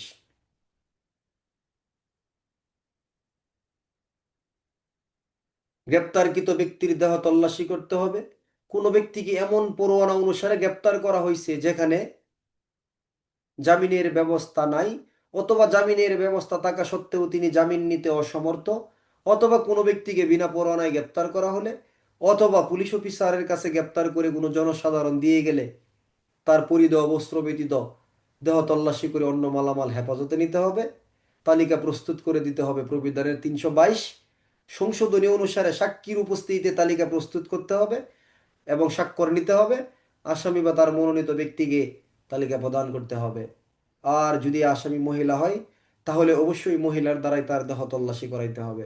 52, প্রবিধানের 322-28। দেহ তল্লাশি করে যদি আক্রমণাত্মক, মারাত্মক, বিপজ্জনক, ক্ষতিকারক কোনো অস্ত্র পাওয়া যায়, এটা অবশ্যই হেফাজতে নিব, তালিকা প্রস্তুত করব, আসামিকে যে আদালতে পাঠাবো এগুলো সেই আদালতে প্রেরণ করব ফৌজদারি কার্যবিধি আইনের 53 ধারা। 54 ধারা তাহলে আরেকবার বলা লাগে এখন। এরপরে কিন্তু আপনারা বলবেন সবাই ইনশাল্লাহ। বলবেন না? বলে যাবেন তো? বলতে হবে কিন্তু। ফৌজদারি মোটামুটি আপনারা এই সংশোধনীর কঠিন জায়গা পড়ে ফেলাইছেন, সামনে আর কোনো কঠিন জায়গা নাই। ঠিক আছে, কালকে থেকে সহজ আর সহজ। ফৌজদারি কার্যবিধি আইনের মানে জেনুইন ফৌজদারি সংশোধনী অধ্যাদেশের সবচেয়ে কঠিন জায়গা হলো কোনটা? এই 46 আর 54।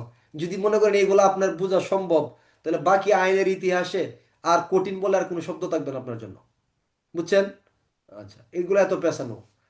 54 এক আমলযোগ্য অপরাধ পুলিশের সামনে করলো। 2,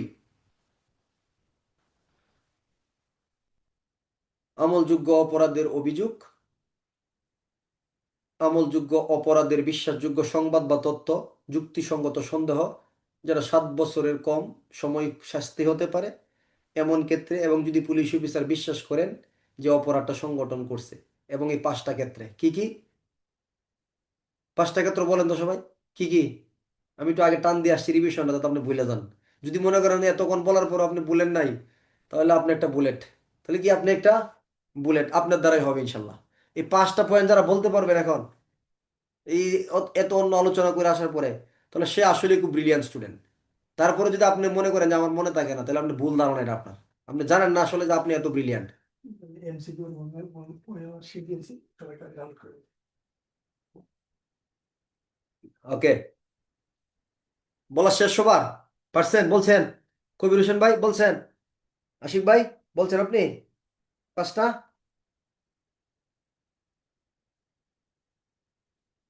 আল ইমরান ভাই বলছেন 5টা? বলছেন? আমাদের আরেকজনের এসআই আলামিন হাতিবান্দা লালমনিরহাট, কি আন্টিকে সাথে নিয়ে আসছেন নাকি? আন্টি? কোন আঙ্কেল দেখা যাচ্ছে না, ও সরি। আচ্ছা, ও বোঝা যায় নাই প্রথমে, সরি। ফ্যামিলি মেম্বার নাকি, নাকি পুলিশ সদস্য? আচ্ছা আচ্ছা, ঠিক আছে, সিনিয়র লোক। ওকে। আচ্ছা, এই আমি এখান থেকে আনমিউট করার সুযোগ পাচ্ছি না, হলে কথা বলার সুযোগ দিতাম, কিন্তু এখান থেকে আনমিউট করতে পারতেছি না, আমার আর অনেকগুলো ডিভাইস তো। ঠিক আছে, ভালো থাকবেন। আচ্ছা, ফৌজদারি কার্যবিধি আইনের 54 2 নম্বর 5টা অংশ কি কি? প্রথম, অপরাধ প্রতিরোধের লক্ষ্যে, সঠিক সুষ্ঠু তদন্তের লক্ষ্যে, এই ব্যক্তি যেন কোনো সাক্ষ্য প্রমাণ ধ্বংস করতে না পারে, আলামত নষ্ট করতে না পারে সেই জন্য। 4 নম্বর, সে যদি গ্রেপ্তার না করি তাদের এলাকার ভয়ভীতি দেখায় সবাই কি করবে, অবস্থা মামলার কার্যক্রম ব্যাঘাত ঘটায় ফেলবে, এই সুযোগ আমি দিব না। 4 নম্বর। 5 নম্বর, আদালতে হাজির করার প্রয়োজনে, অর্থাৎ বিচারের কাজে। 3 নম্বর হলো, আমলযোগ্য অপরাধীরই কোনো তথ্য বা সংবাদ আসছে, যদি পুলিশ অফিসার যুক্তিসঙ্গত বিশ্বাস করেন যে অপরাধটা করছে, যার শাস্তি 7 বছর বা তার বেশি হতে পারে। 4 নম্বর, উপযুক্ত কারণ ছাড়া ঘর ভাঙার হাতিয়ার। 5 নম্বর, সরকার ঘোষিত অপরাধী। 6 নম্বর, চোরাই মাল বলে সন্দেহ। 7 নম্বর, পুলিশের কাছে বাধা, হেফাজত থেকে পলায়ন বা পলায়নের চেষ্টা। 3টা, ফৌজদারি কার্যবিধির 54 ধারার জন্য দণ্ডবিধির 224-এ, দণ্ডবিধির 224 ধারায় 3টা কারণে শাস্তি দেওয়া হয়। যদি কোনো ব্যক্তি আইনসঙ্গত হেফাজত থেকে পলায়ন করে, যদি কোনো ব্যক্তি পলায়নের চেষ্টা করে, এবং গ্রেপ্তারের কাছে বাধা দেয়, এই 3টা কারণে দণ্ডবিধির 224-এ কি দেওয়া হয়? শাস্তি দেওয়া হয়। সেম 3টা কথায় বলা আছে, দেখবেন। আচ্ছা, এরপরে হলো 8 নম্বর, প্রতিরক্ষা বাহিনী থেকে পলায়ন করেছে মর্মে সন্দেহ হলে। 9 নম্বর, যদি কোনো ব্যক্তি বিদেশে অপরাধ করে দেশে আসছে। 10 নম্বর, মুক্তিপ্রাপ্ত আসামি 565 3 ধারার বিধান অমান্য করছে। 11 নম্বর, কি করছে? গ্রেপ্তারের জন্য অনুরোধপত্র পাওয়া গেছে। ঠিক আছে, একটু লম্বা হয়েছে ক্লাসটা, অনেকগুলো দ্বারা আলোচনা হয়েছে, একটু কষ্ট হবে। কালকে আবার এগুলো ভালো করে রিপিট করবো। ভালো থাকবেন, সুস্থ থাকবেন। আজকে এই পর্যন্তই। আল্লাহ হাফেজ। আসসালামু আলাইকুম রহমতুল্লাহি বরকাত। সম্মানিত নতুন গ্রুপে অ্যাড হয়ে যান।